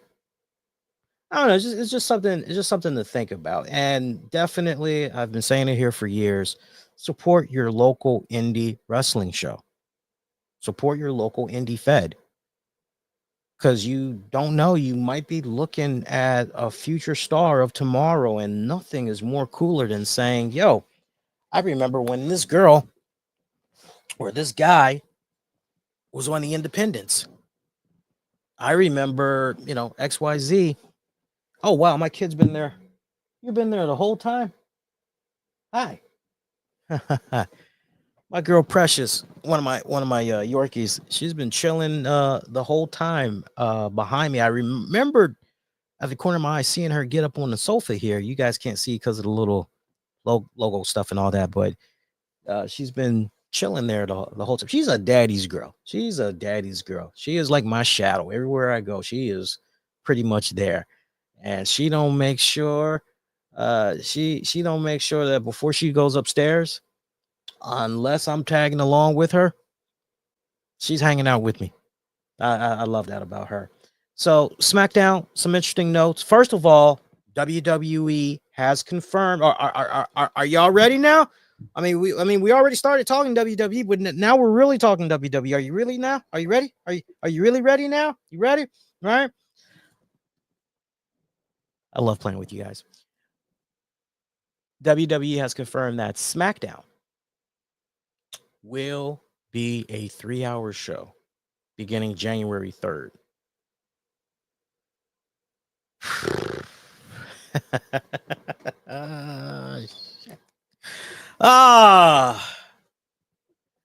Yo, first thing I thought about when I heard that, I said, damn, poor Jason. Shout out to Jason Solomon. I said, damn, poor buddy. Like, he's gonna have to go longer on Friday nights. That third hour. It was like the first thing I thought about because I know Jason is one of the few, the proud, the only that will do a Friday night show. And I'm going man, I can't. I can't, not unless it's like a special event, WrestleMania weekend, SummerSlam weekend, like not unless it's every single Friday. Like I can't teach something like me. I can't. And then it's like, well, maybe I could entertain it. Then we hear this crap. Oh, SmackDown's now going to be 3 hours. Like, nah, I'm good. I'm good. Look, let's be honest. And we've been dealing with this for many, many years now. But when I say this, you guys, it's going to hit you. And you're going to be like, son of a, you're right, Lee. And that's this. What we have seen from Raw and SmackDown is, oh man, Raw is hot. Oh, SmackDown's cold. Yeah, that's the B show. And then it's flipped. Yo, SmackDown is what you need to watch. Don't even trip over everything else. Like, you don't even need to. Don't worry. Nah, we're good. And now with Raw going to Netflix, Raw's become the A show instantly. SmackDown, you're like, well, SmackDown's still good. It's still good. But now you're going, oh, wait, SmackDown's now going to be 3 hours. Right? So look, on the one hand, if you're looking at SmackDown expanding to 3 hours, you're going, okay, well, this gives them an opportunity to flush out storylines. Which is what we had on Monday Night Raw. Continue. We can see more people wrestle. Which is pretty much what went down on Raw before the move to Netflix. Continue. It means I get more wrestling. Which is what you got on Monday Night Raw before the move to Netflix. Please continue. Well, it means opportunities for potential better booking, which is what you essentially had before when Raw was on the USA Network. Please continue. Yeah, that's it. Okay. So, when it's all said and done, literally, I'm not excited about the news. I see so many people go, like, you do realize we're essentially talking about like the same show, right? I mean, they just basically swapped. They just swapped rosters. They just swapped the name of the show, but the nature of the beast is still the same. You can dress it up however you want to dress it up. It's still the same at the very end, right?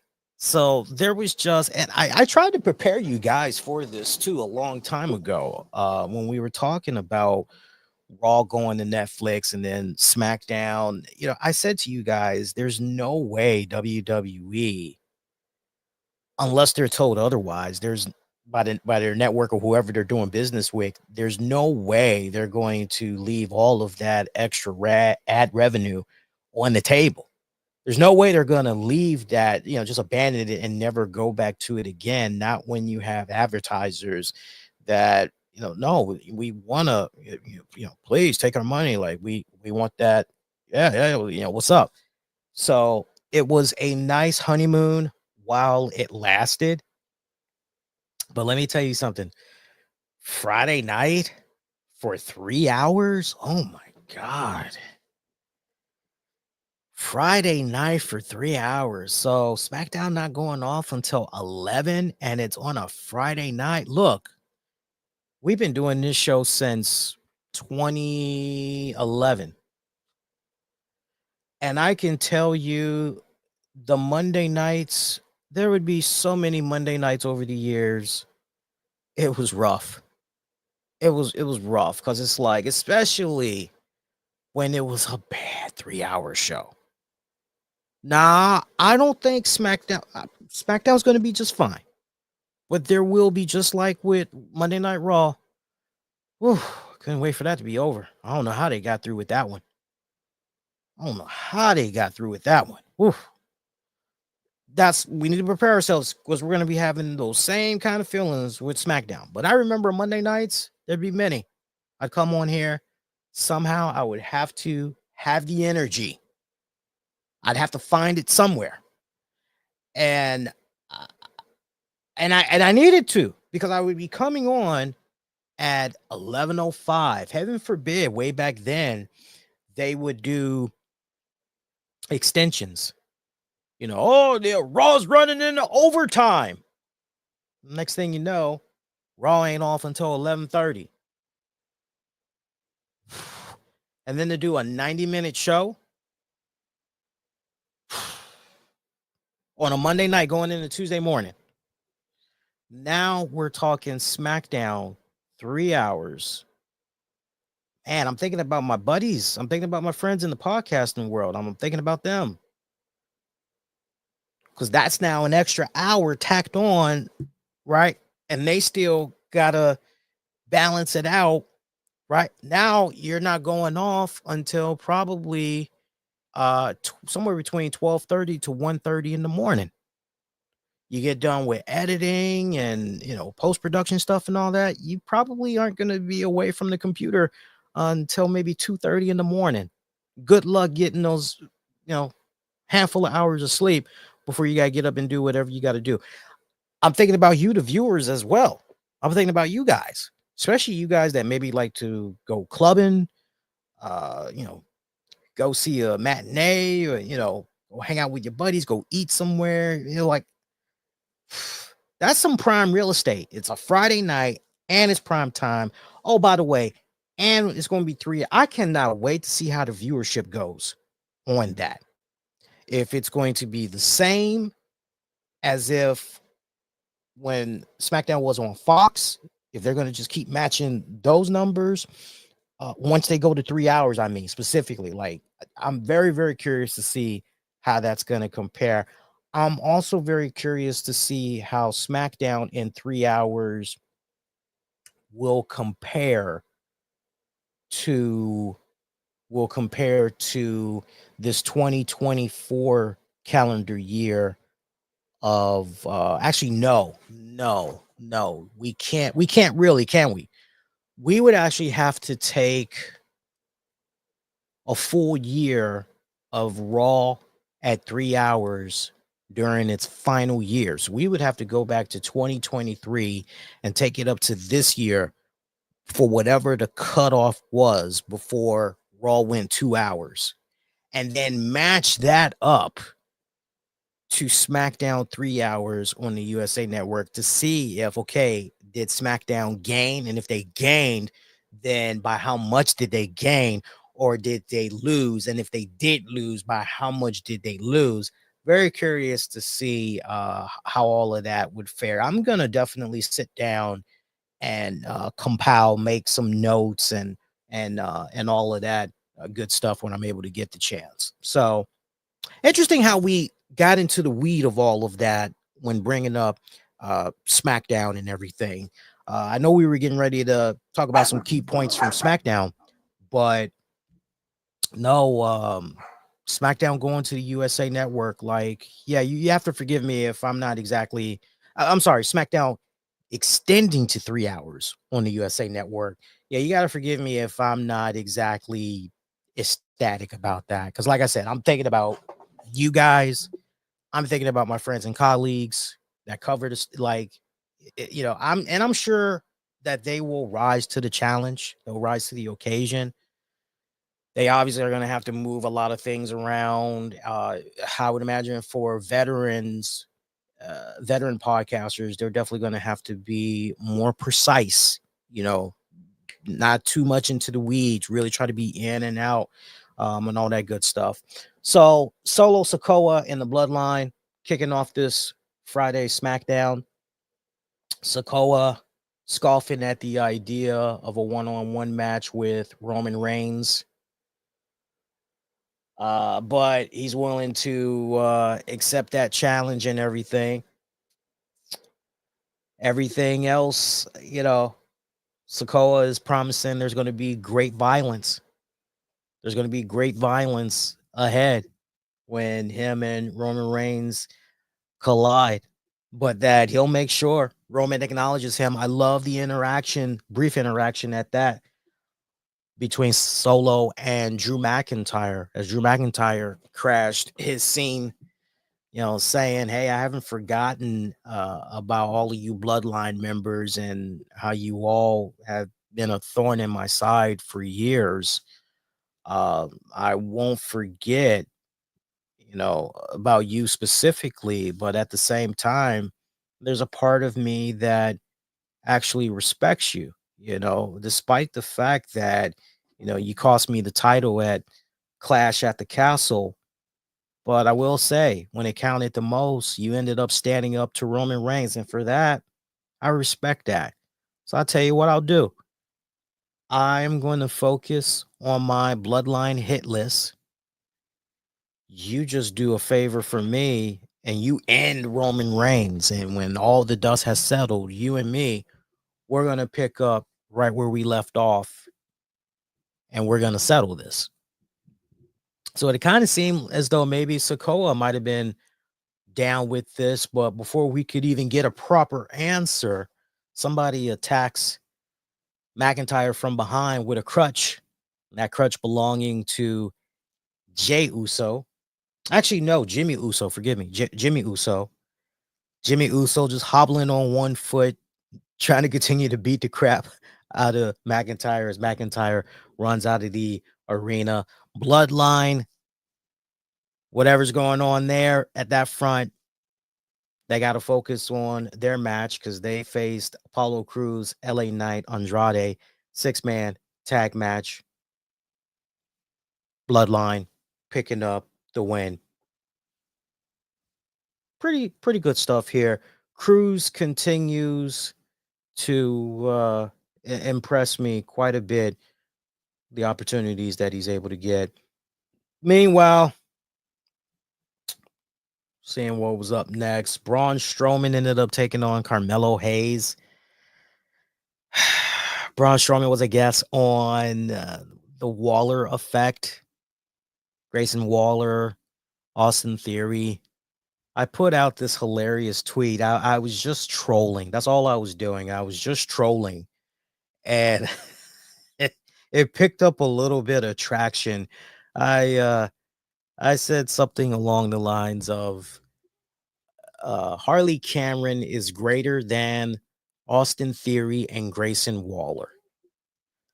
And I just legit, as I'm looking at this, I'm going, really? The Waller effect? Like, what are we doing here? What are we doing here? Because when I think about the Waller effect, I just go, okay, this is haha.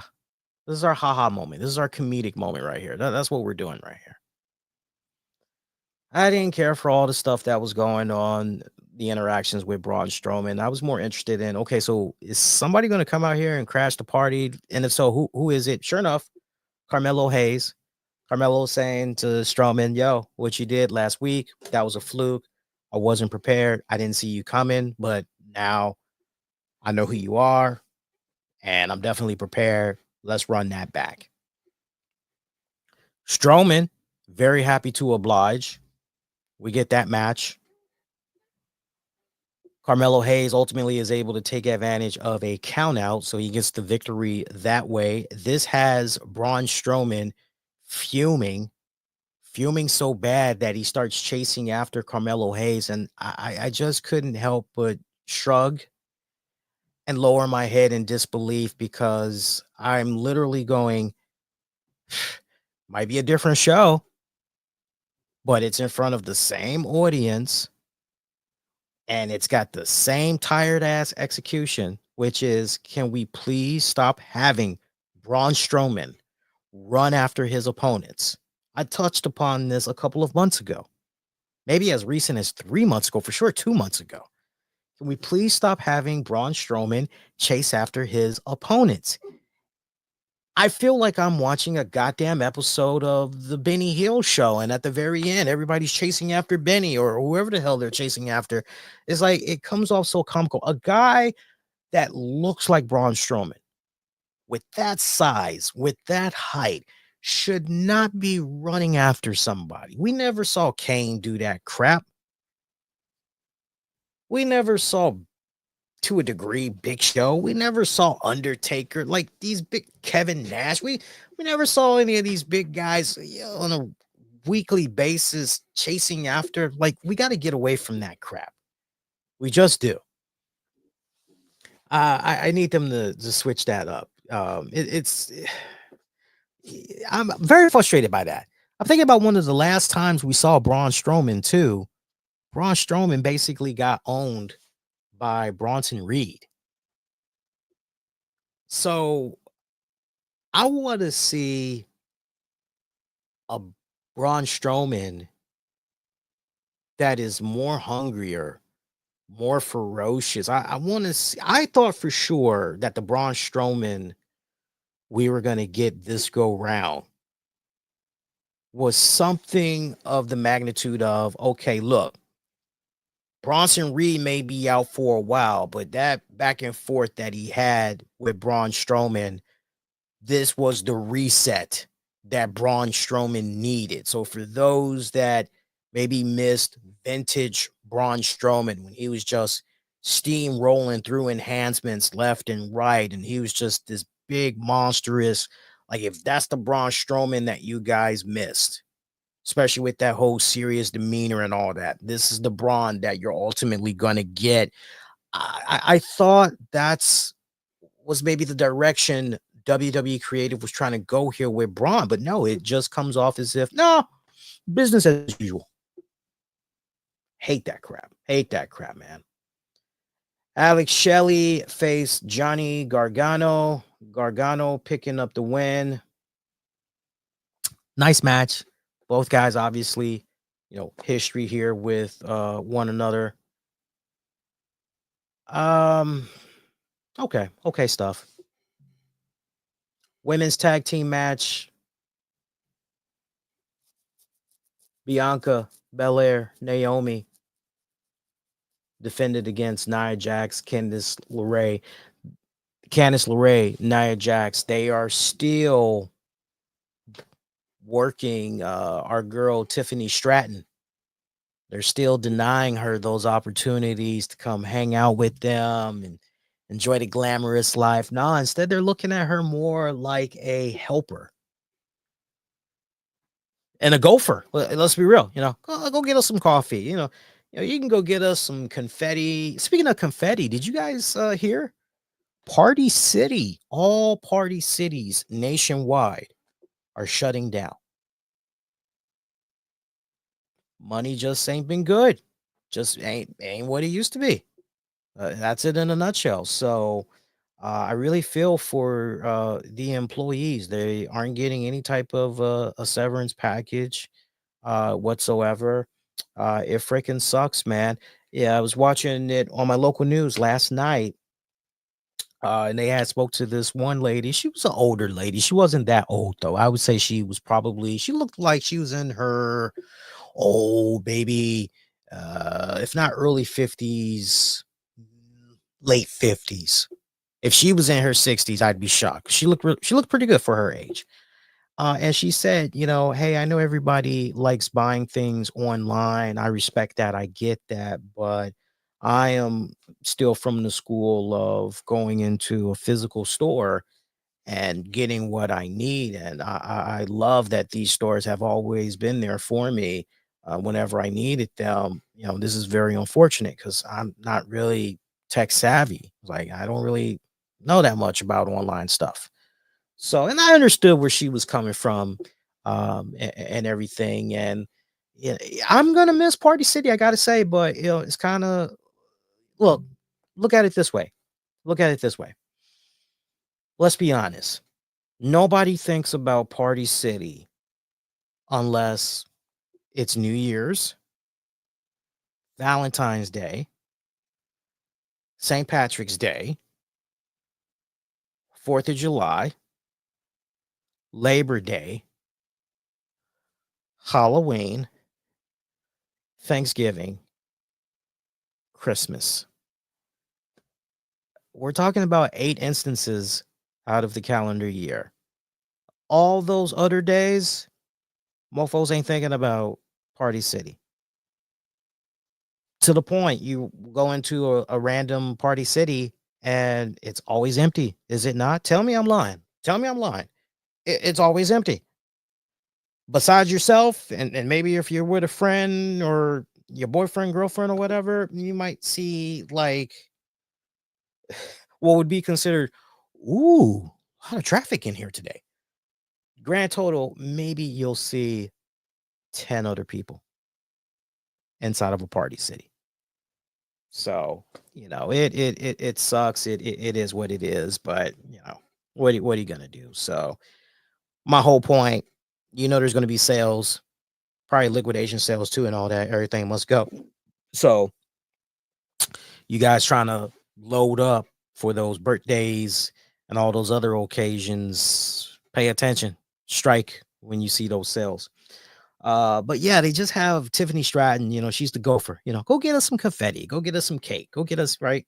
I like how they're doing this. It's just gonna make things that much sweeter when she finally goes, you know what, I've had it up to here with this BS and disrespect. I'm going to, right?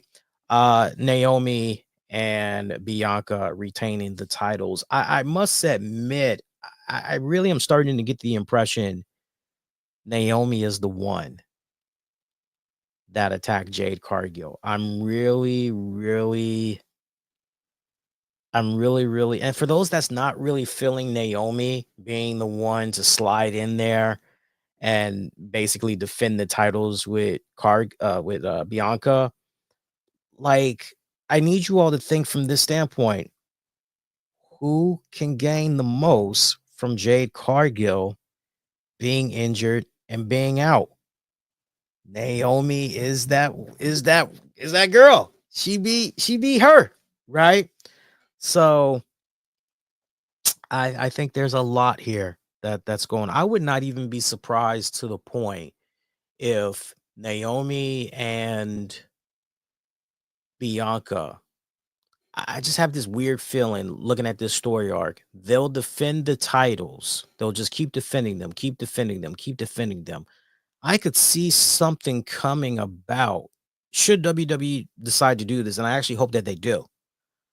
I hope they go in a direction where, hey, unfortunately, Jay Cargill, she's still dealing with injuries, and I'm just not really sure when she's going to be able to come back. But Naomi, you have done such a fine job in helping Bianca defend the titles every single time. Y'all have been fighting champions, the true definition of fighting champions. Pains me to do this, but I'm no longer recognizing Jade Cargill as co-half of the women's tag titles. Naomi, you're officially, I could see something like that coming about. And then right when that happens, like maybe a couple of weeks later, maybe something comes about where Jade resurfaces and it's like, yo, Jade's here. Like, what the hell's going on? And Naomi just has this petrified look on her face because she knows. Because basically Jade knows. Naomi knows. Like, I can see that. I can see that coming about. Let's see what direction they're going to be going in. This was a taped Smackdown, by the way. I hope you guys realize that. This was a taped Smackdown. Still a decent enough episode. I would say it was average episode at best. Not bad for a taped episode. Gotta say I did pretty good dodging spoilers and all that. Hopefully you guys did as well. So yeah, I think because of all that talk that we had on oh, poor wifey. Wifey is wifey is at the store, and apparently she is dealing with a very long line, a very long, ridiculous line. Let me ask her where she's at. Let's see, where you at? Still on air, just tackling a few more topics. Do it like that. But yeah. Yeah, let me show you guys this. Let me show you guys this. When I tell you guys that Byron was like WWE,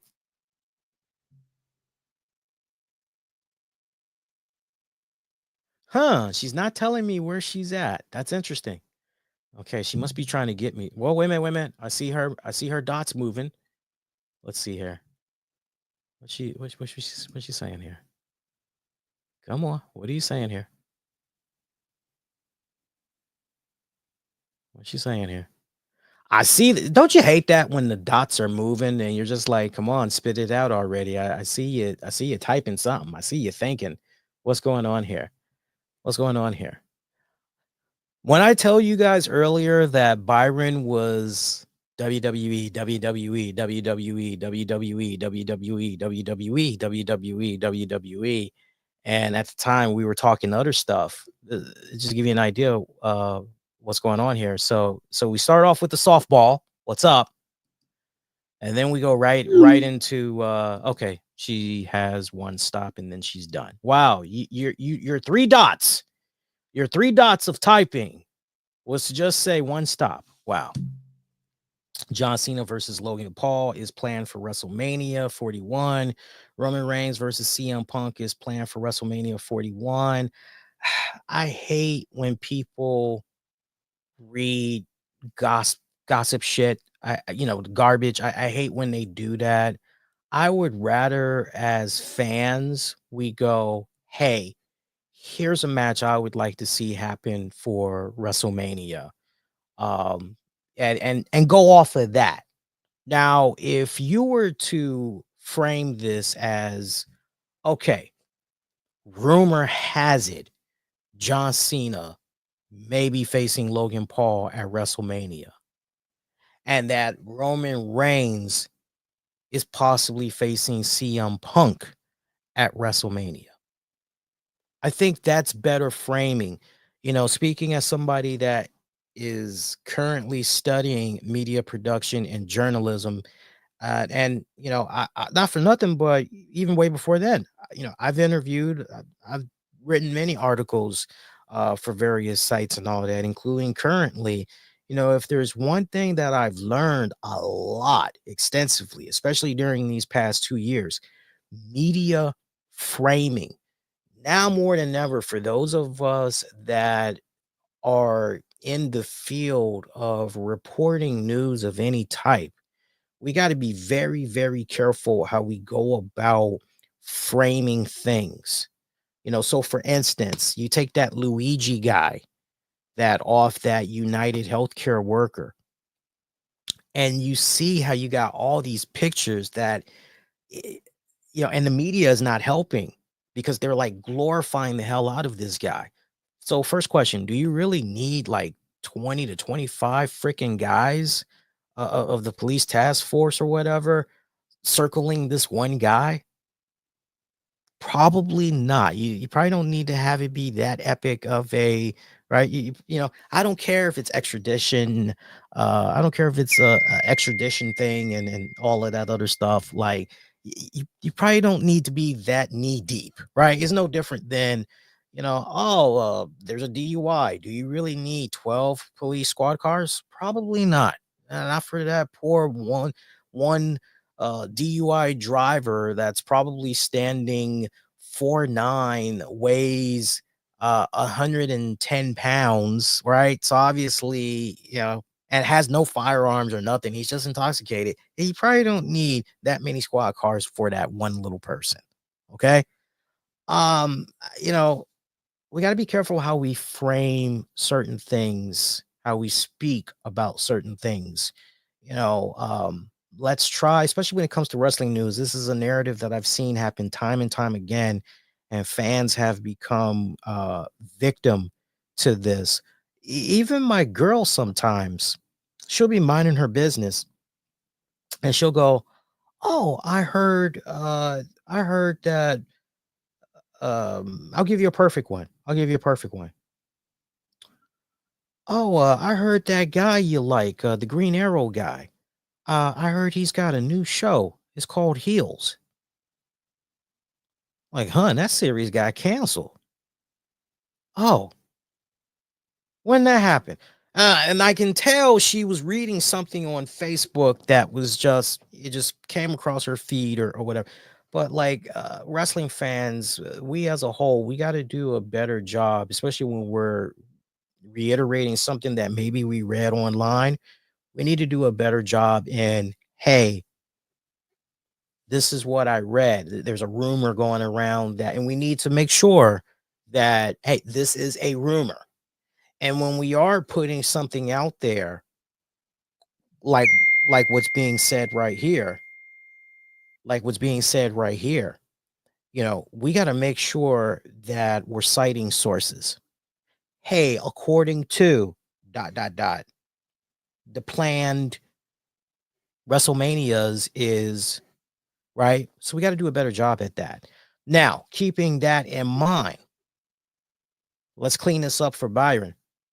There's a rumor that next year's WrestleMania, John Cena versus Logan Paul. I'm sorry, that's nothing new.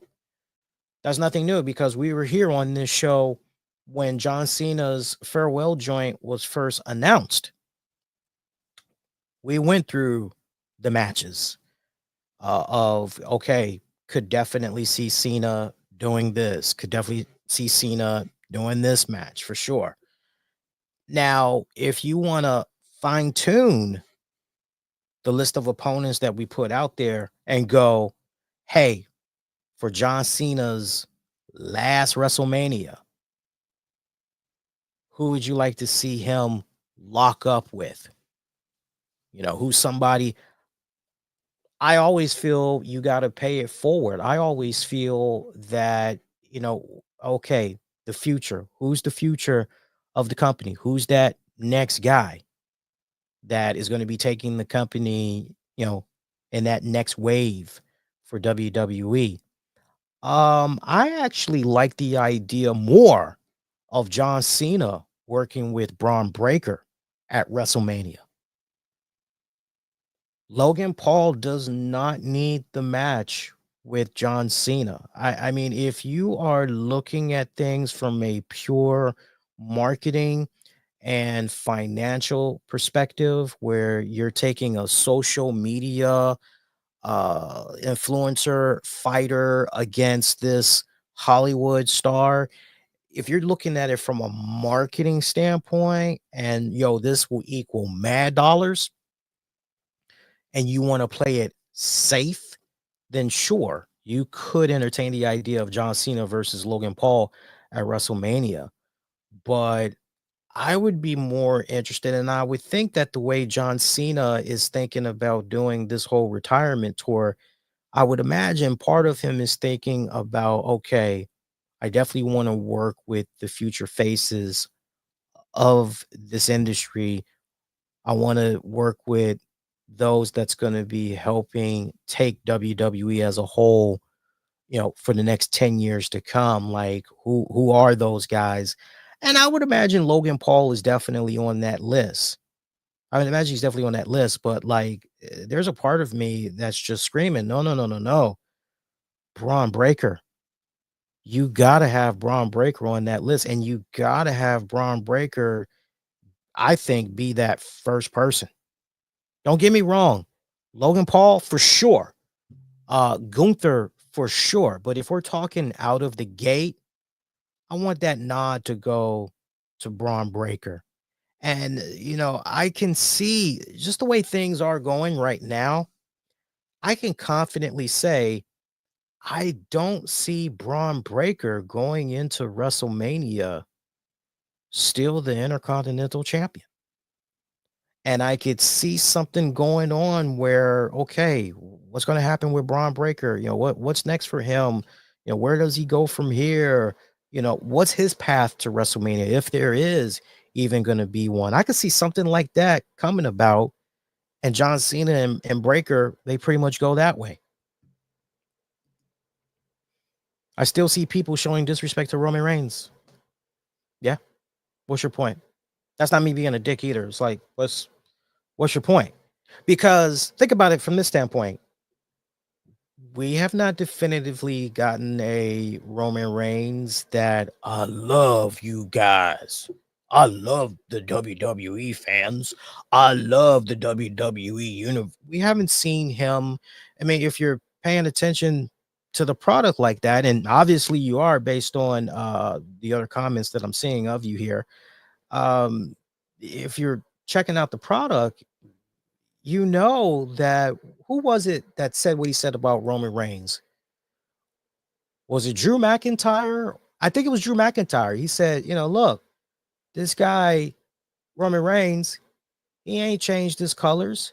He hasn't apologized to the fans. He hasn't, for his ill will over the years. He hasn't even apologized to his family, properly make amends. Like, he is still the same Roman Reigns.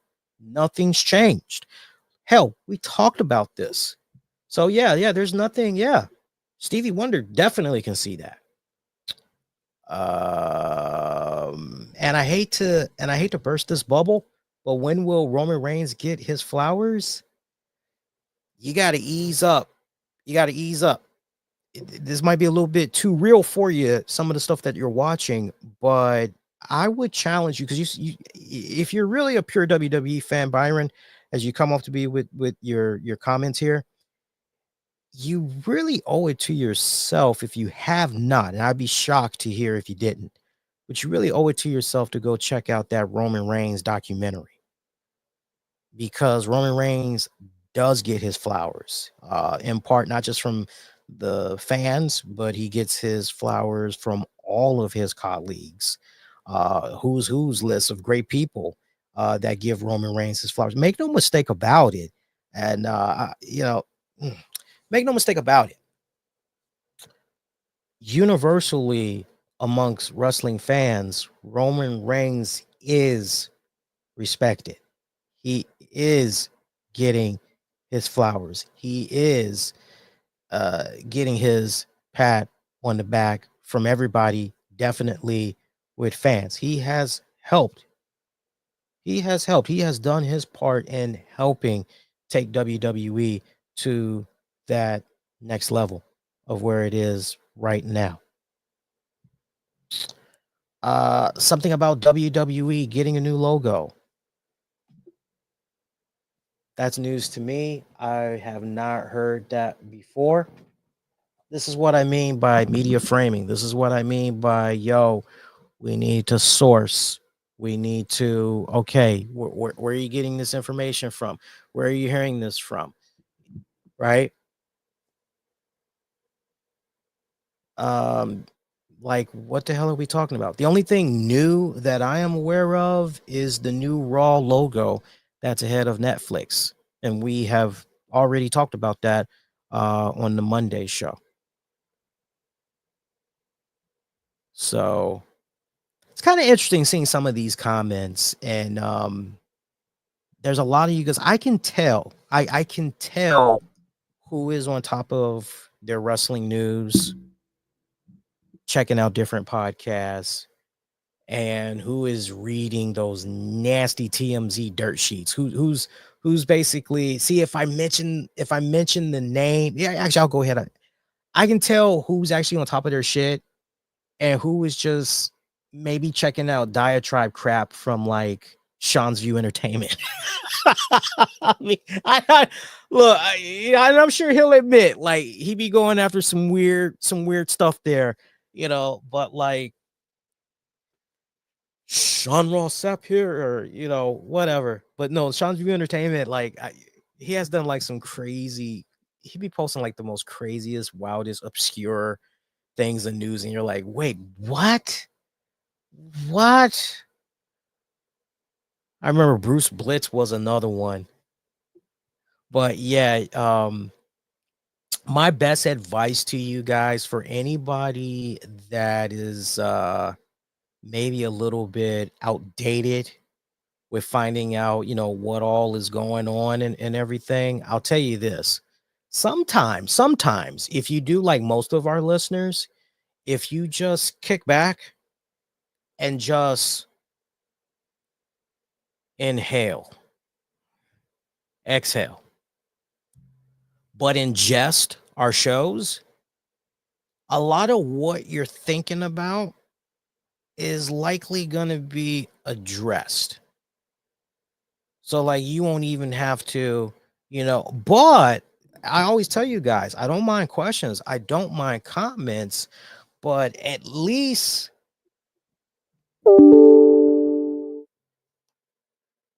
oh shit. Oh, wait a minute. I can't get too excited. Wait a minute. I can't get too excited. Wait a minute. Fam. I can't get too excited. Wait a minute. Huh? Really? Hold on, guys. Delivered. Huh? All of that was delivered? I'm having a hard time believing that. All right, fam. Hang on. Remember what I said earlier? Well, it's here. So let me put up some let me go in my media assets real quick. All right, let's do that. I'm gonna play some music. Remember what I was saying earlier about the Amazon delivery? So it's here. So I want to just play some music and I will be back. I'm like literally downstairs. I just looked at it. Everything's probably gonna take about 3 minutes for me to bring into the house. So let me play some music for you guys. I'll be right back.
All right. All right, we're back. Sorry about that. All right, let's switch back here. It's this one we want. Hey, good. Oh, so I can just press one button and it goes back to everything. All right. Whew. So sorry it took a little long there. I was trying to confirm that everything I was supposed to get was included, and I'm missing. Let me look here. I'm missing some stuff, fam.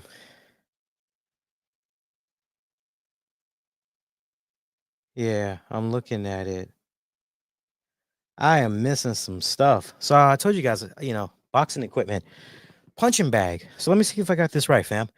So you get a boxing bag, but the contents that's supposed to be in it, like the foam or whatever that's used, they don't give you that. You gotta like go buy that yourself from another place. I thought I was buying the whole damn thing.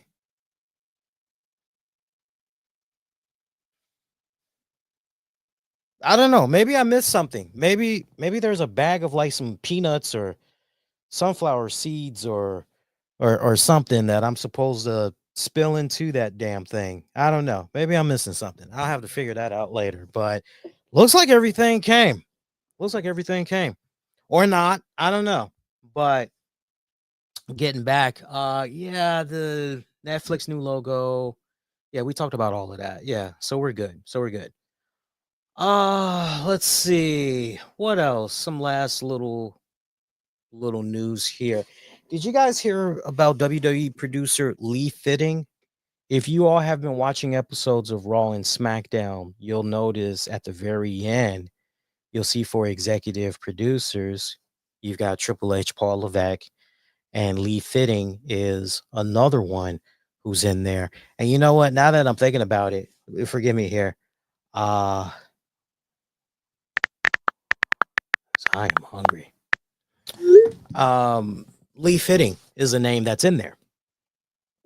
And apparently there is some allegations of misconduct there for Lee Fitting. So I find the timing of this very interesting, that as soon as we start seeing that name, Lee Fitting, all of a sudden, this WWE producer,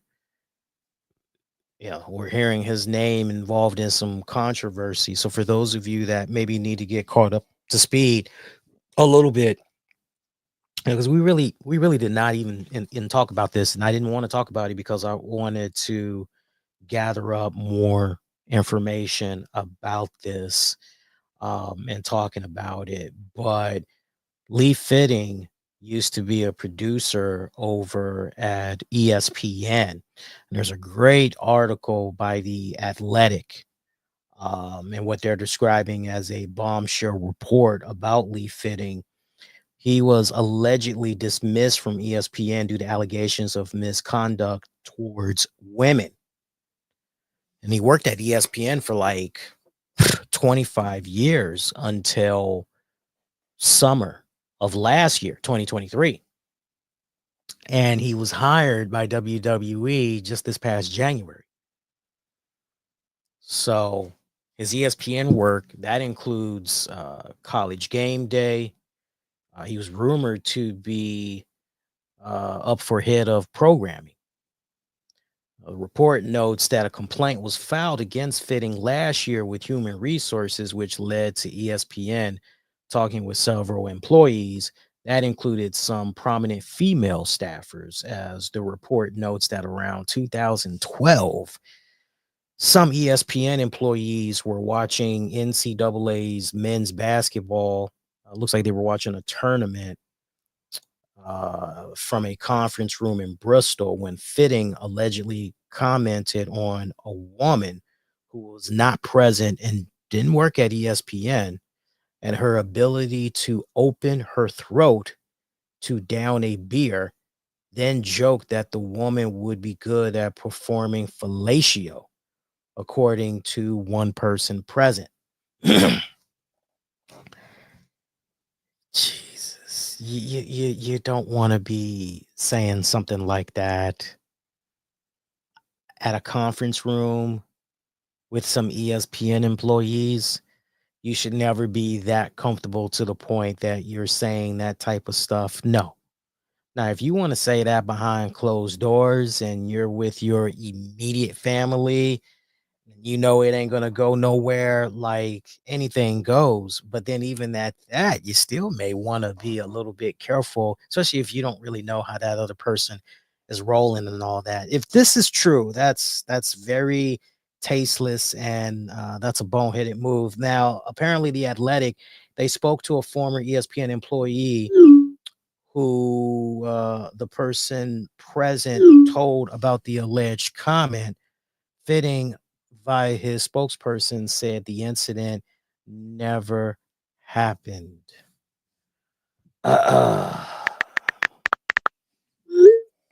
In a production meeting around 2014, no chairs were available for a woman on staff. Oh boy, I can see where this one's going. Well, that's okay, pretty darling. Come sit on my lap. I can see that. I can see that. Come sit on my lap. Let's see where this goes. Fitting patted his lap and said to her, "I've got a seat for you right here." Lord have mercy. What a terrible, terrible.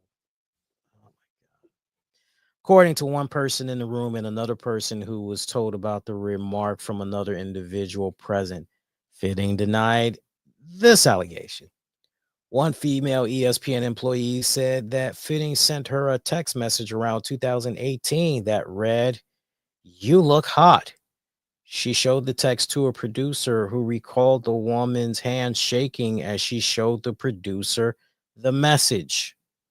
On more than one occasion, Fitting jokingly asked a female staffer for her hotel room number and also routinely joked about performing bid checks, according to College Game Day employees. Fitting denied those allegations. He also alleged bragging about his and his wife's robust sex life, according to multiple sources. What the fuck?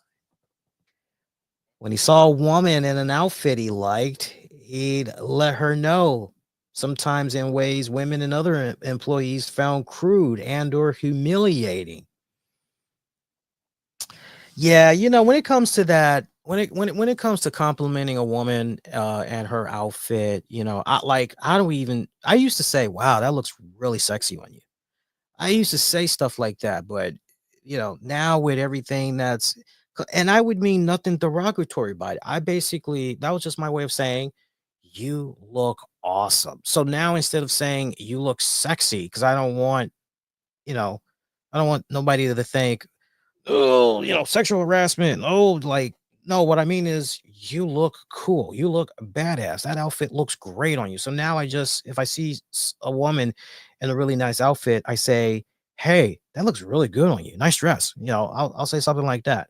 Um, I also noticed like the little things. Hey, nice nails. It looks good on you. I'll say something like that. But that's about as far as if you're a man, that's as far as you should take it. I don't care how flirtatious. If a female coworker comes off that way, like I'm not. Don't go there. Just don't go there. Don't go there. Don't go there. Anyway, hotel number. Yeah.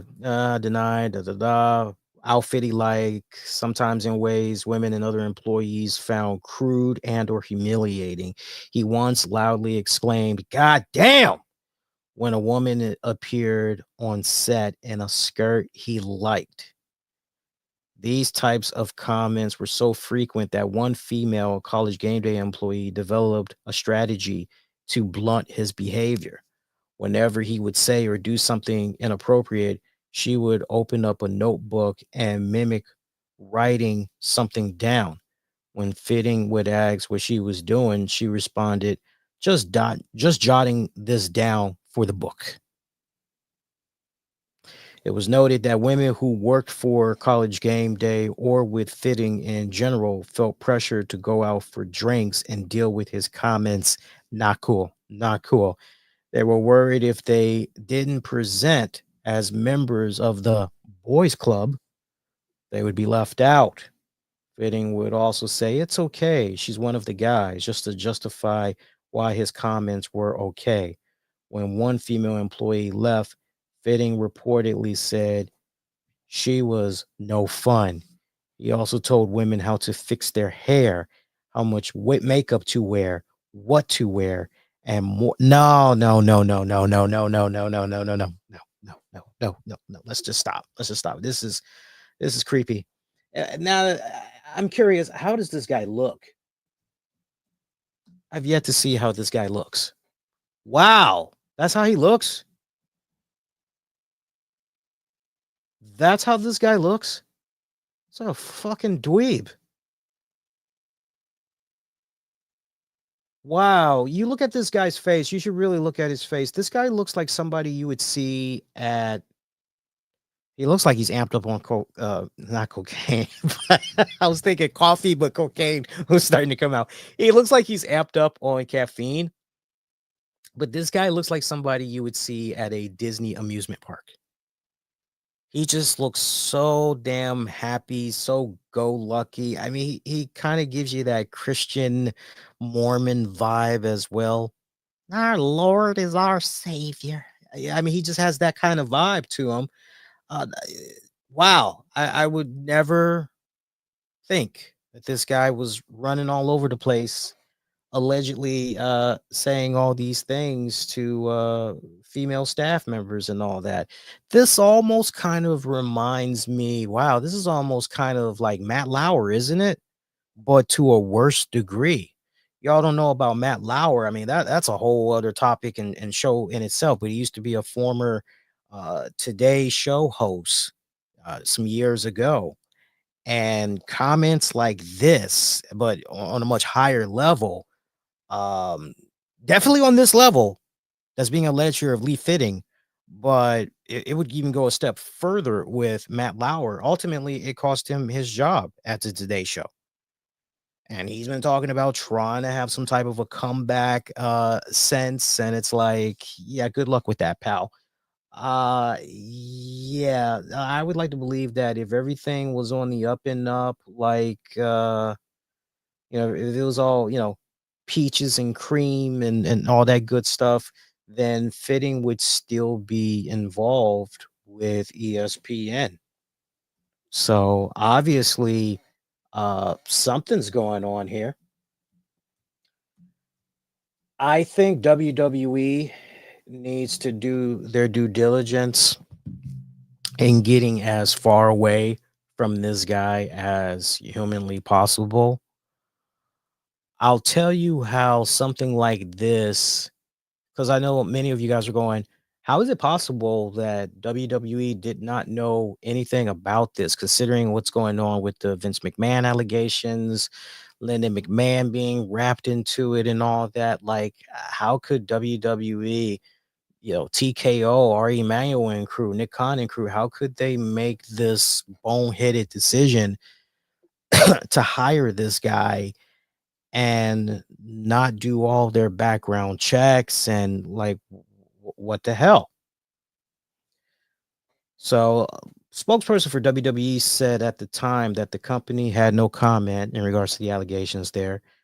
Wrestling Observer reports that one person in the company told them that they were at least aware of some of Fitting's issues as they were of public knowledge.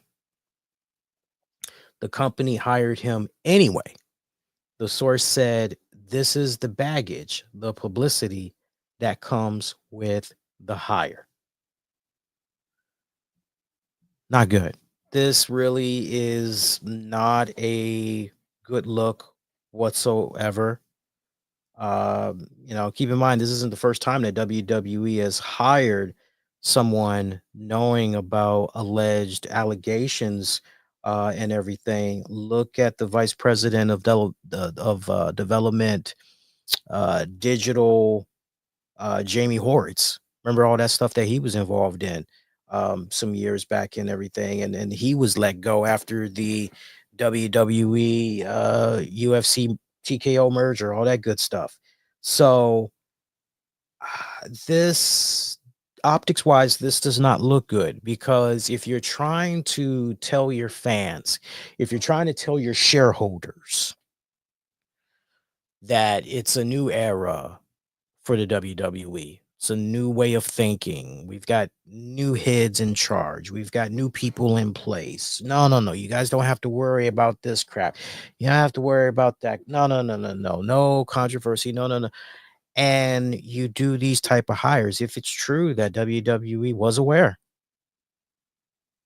it makes me wonder in regards to Ari Emanuel, TKO, and all of them. It makes me wonder, okay, so does Left Twix know what Right Twix is doing? And does Right Twix know what Left Twix is doing?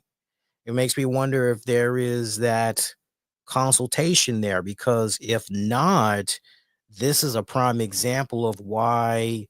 Remember a while back, we were seeing those reports where there was a lot of consolidation happening in many department areas.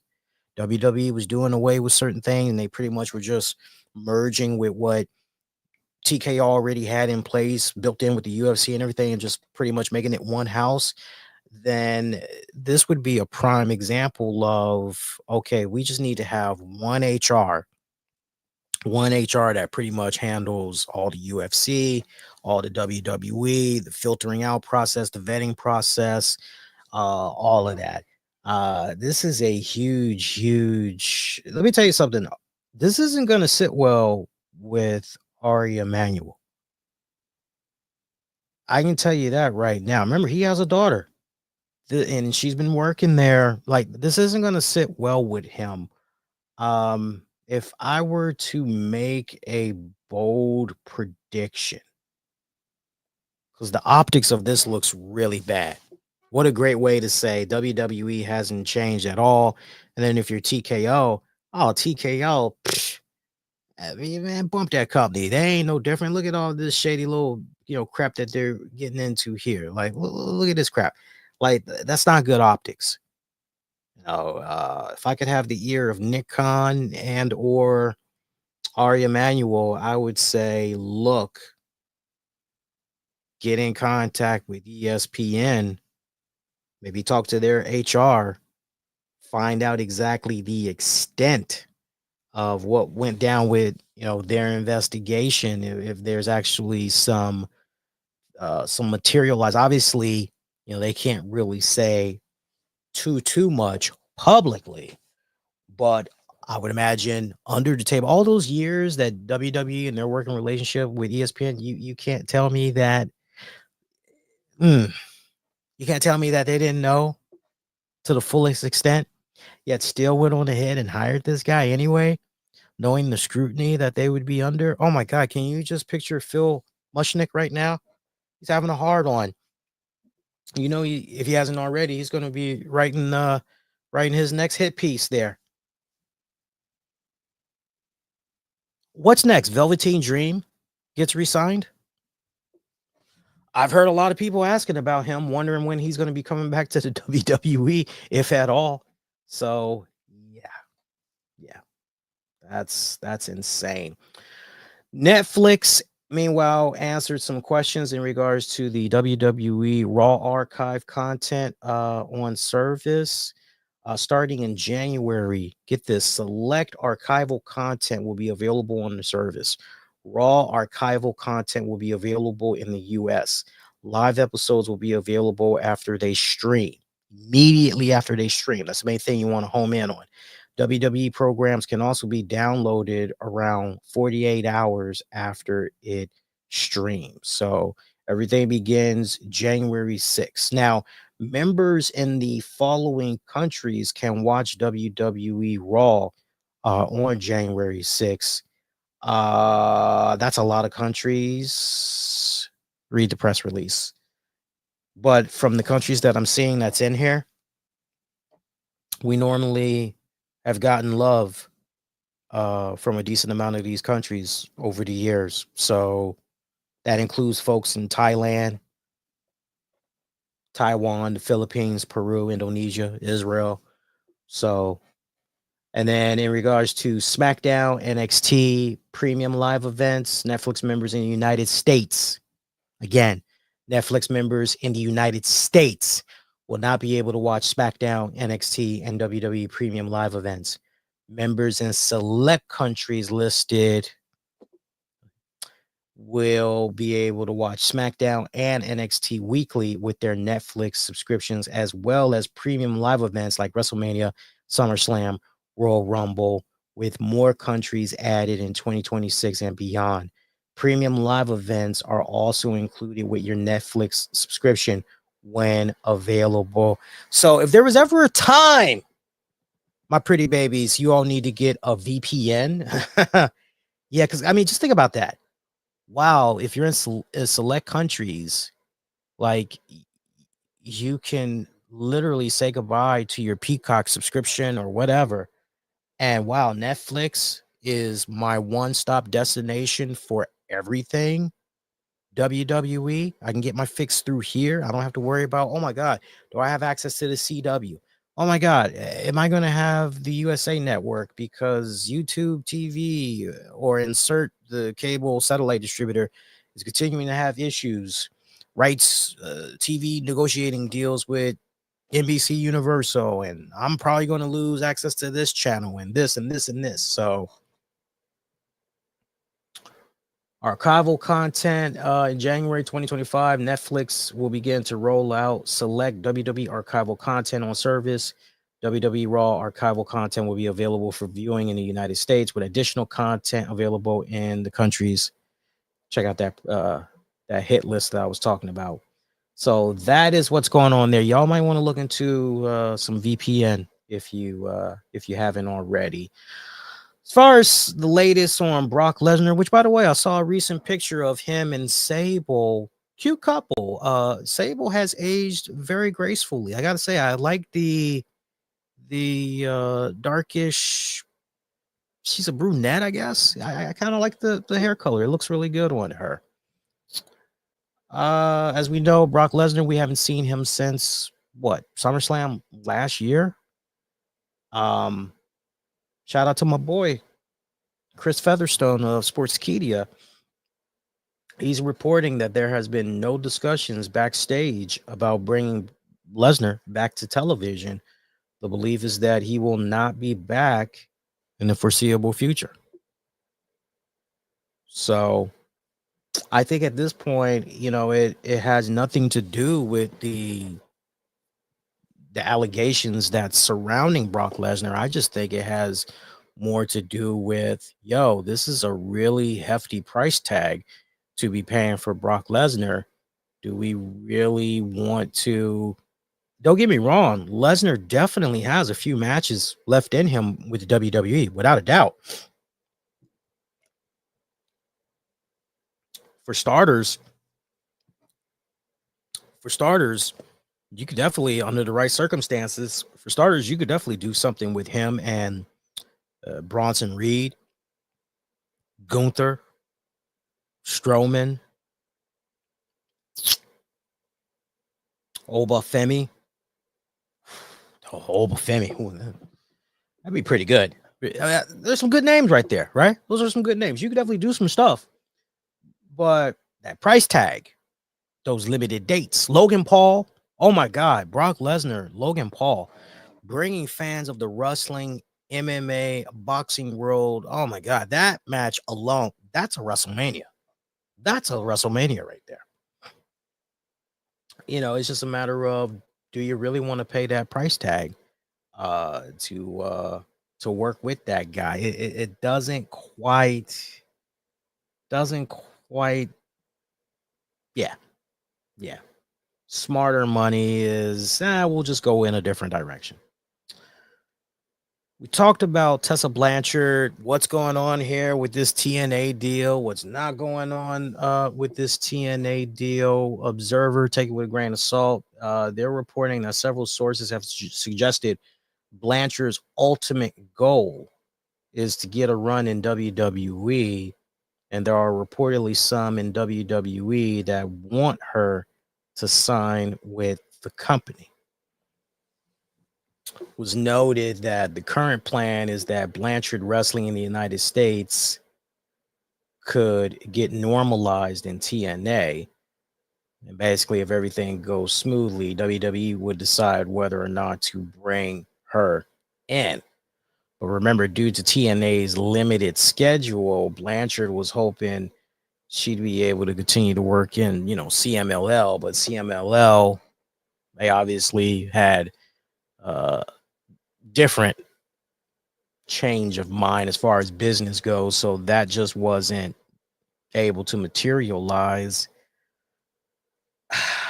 I mean, at this point, if WWE could essentially look the other way there on Lee Fitting, then yeah, sure, what the hell, Tessa Blanchard, and what the hell, fuck it, yeah, just bring Velveteen Dream back as well. Yeah, go ahead, fuck it, yeah. Who's the guy that got in trouble? Marty Scurll. Yeah, sure, F it. I mean, where does it stop? I'm asking a serious question here. Where does it stop? And nothing against Tessa Blanchard specifically, but like, where does it stop? If you're WWE, if you're not going to draw the line, right? Because as I always like to say when certain things go down, okay, I need that same energy that you gave right there. I need that same energy for this over here as well.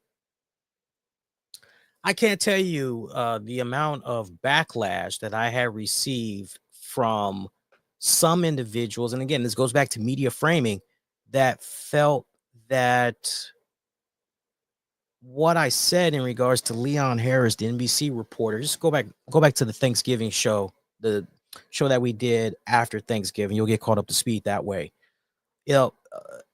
And people were like, oh, when he's wrong, he needs to apologize. And some were like, oh, he's not. And I said, no, actually, when I've made a mistake, I have gotten in front of whatever posts I put out there. And unlike some people, I do issue apologies.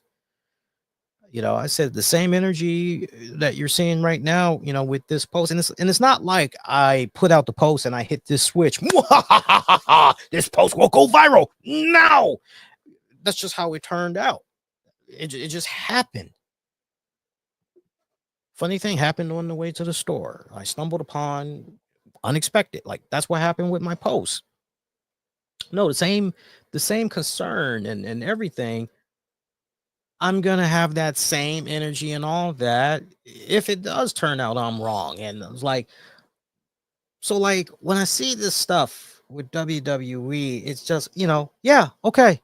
If you're gonna just ignore, go ahead. Obviously, you don't give a damn what your fans think. Obviously, you don't give a damn to a degree what your stock shareholders think. So yeah, go ahead. The fans do care, though. The fans are watching.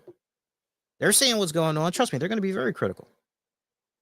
They're going to be very critical. They're going to be very vocal, as they should. Hulk Hogan, look at him getting a pass. Oh, yeah, come on. Yeah, it don't matter. Come on. Anything can and will happen in the WWE. We've seen some crazy, outrageous stuff over the years. Have we not? I mean, seriously. Big E. Big E. Still not cleared to wrestle.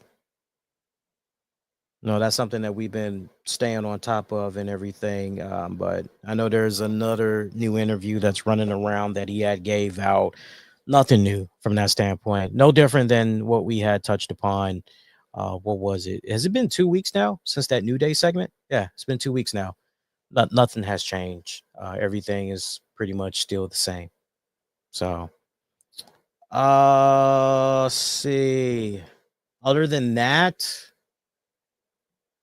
let's call it. I think we did good. I mean, we went a bit all over the place. This was a nice deluxe edition. I didn't plan on it being this long, but I'm happy with it because we're not going to be doing now when we go into the Monday night show. All we're talking is just Monday Night Raw, and then we're pretty much dipping out after that. So that's going to be a very, very short show, which is cool. So, and again, that will be that one will probably be about an hour because I'm thinking about bringing in some Q&A stuff as well. So FYI, hey, I want to take this time to, and I'll say it again Monday, but I definitely want to say it right now. You know, holiday season is here and everything from my family to yours. Merry Christmas, happy Hanukkah, happy holiday. Appreciate you guys, really. Y'all been representing this calendar year. One thing I love is just as far as knuckleheads goes, like y'all are just so chilled, so laid back. I love that about you guys. So thank you, big time. Want to also give a shout out to our sponsors. Shout out to Careable.com. They provide a personalized AR avatar digital companion, speaks and understands every language, provides emotional support AI, mental health. You can use it almost like Chat GPT for those of you that are familiar with that app. So make sure you check that out. Careable. You can learn more at careable.com. We're also brought to you in part by Breaking Boundaries, the new book by Robert D. Murphy. That's available in Kindle and paperback on Amazon, or you can go to Breaking Boundaries book.com. Again, Breaking Boundaries book.com. And there's a couple of other sponsors that I'm going to be shouting out, but I'm going to splice that in because we got one new sponsor that hit us up earlier this week. We're pretty excited to work with. So we got to sit down and make sure we get that ad recorded and all that good stuff. How you guys doing on WWE Supercard? Let me know your progress, especially when it comes to the Saving Santa event and your opening of presents. I know a lot of you guys are trying to get Santa Claus, Mrs. Claus. I think I've done like 67 out of 100 presents. So I'm they got to do better with the drop rates. The drop rate percentage is very, very bad. If you want to send me a present, you're feeling like you're in a giving mood and you play WWE Supercard, you want to gift me something, just go search for me. Just search make sure you put THE, the RCWR show, and you'll be able to find me. Also take generous donation if you want to treat me to a cup of coffee. I'm getting into my coffee. I can't put that down, especially, despite the fact that the training and all that for boxing. Like I don't think I'm going to be able to put the coffee down. Like I gotta always at least have my coffee. I gotta at least always have my pretzel rods as well. So my friends and family like, so, what, have you started training yet? I said, yeah, actually. I was like, I'm doing a lot of cardio stuff right now. It's like, because in order to get cut and build muscle, like I got to drop the weight that I currently have. I got to drop down to a certain amount, then we'll start really, sculpting it out and everything. So I've done pretty good. I've lost almost 10 pounds, which is great. I didn't eat like a pig or anything when it came to my birthday. I took it real easy. So that's good. Be kind, rewind, check out previous episodes you might have missed on demand and on the downloads. Just search the RCWR show. Oh, I got a funny thing I'm going to share with you guys on Monday. A funny thing to share with you guys on Monday. I will say it at the top of the show, but I got a funny thing that we're going to get into. Be kind, rewind, check out previous episodes. Get at me all throughout social media, including Blue Sky. I'm not abandoning X/Twitter like some people. I just love branching out. So get at your man on Blue Sky, all the social handles, the RCWR show. Be able to find me that way. And until next go round, my pretty babies, I am wishing all of y'all to be safe. Most importantly, be kind to one another. For those of you, Monday night, I'll see you Monday after Raw goes off the air. If I don't see you, hear from you, make sure you have a happy Merry Christmas, happy holiday, happy Hanukkah, and I'll catch you guys next go round. Take care, y'all. Peace.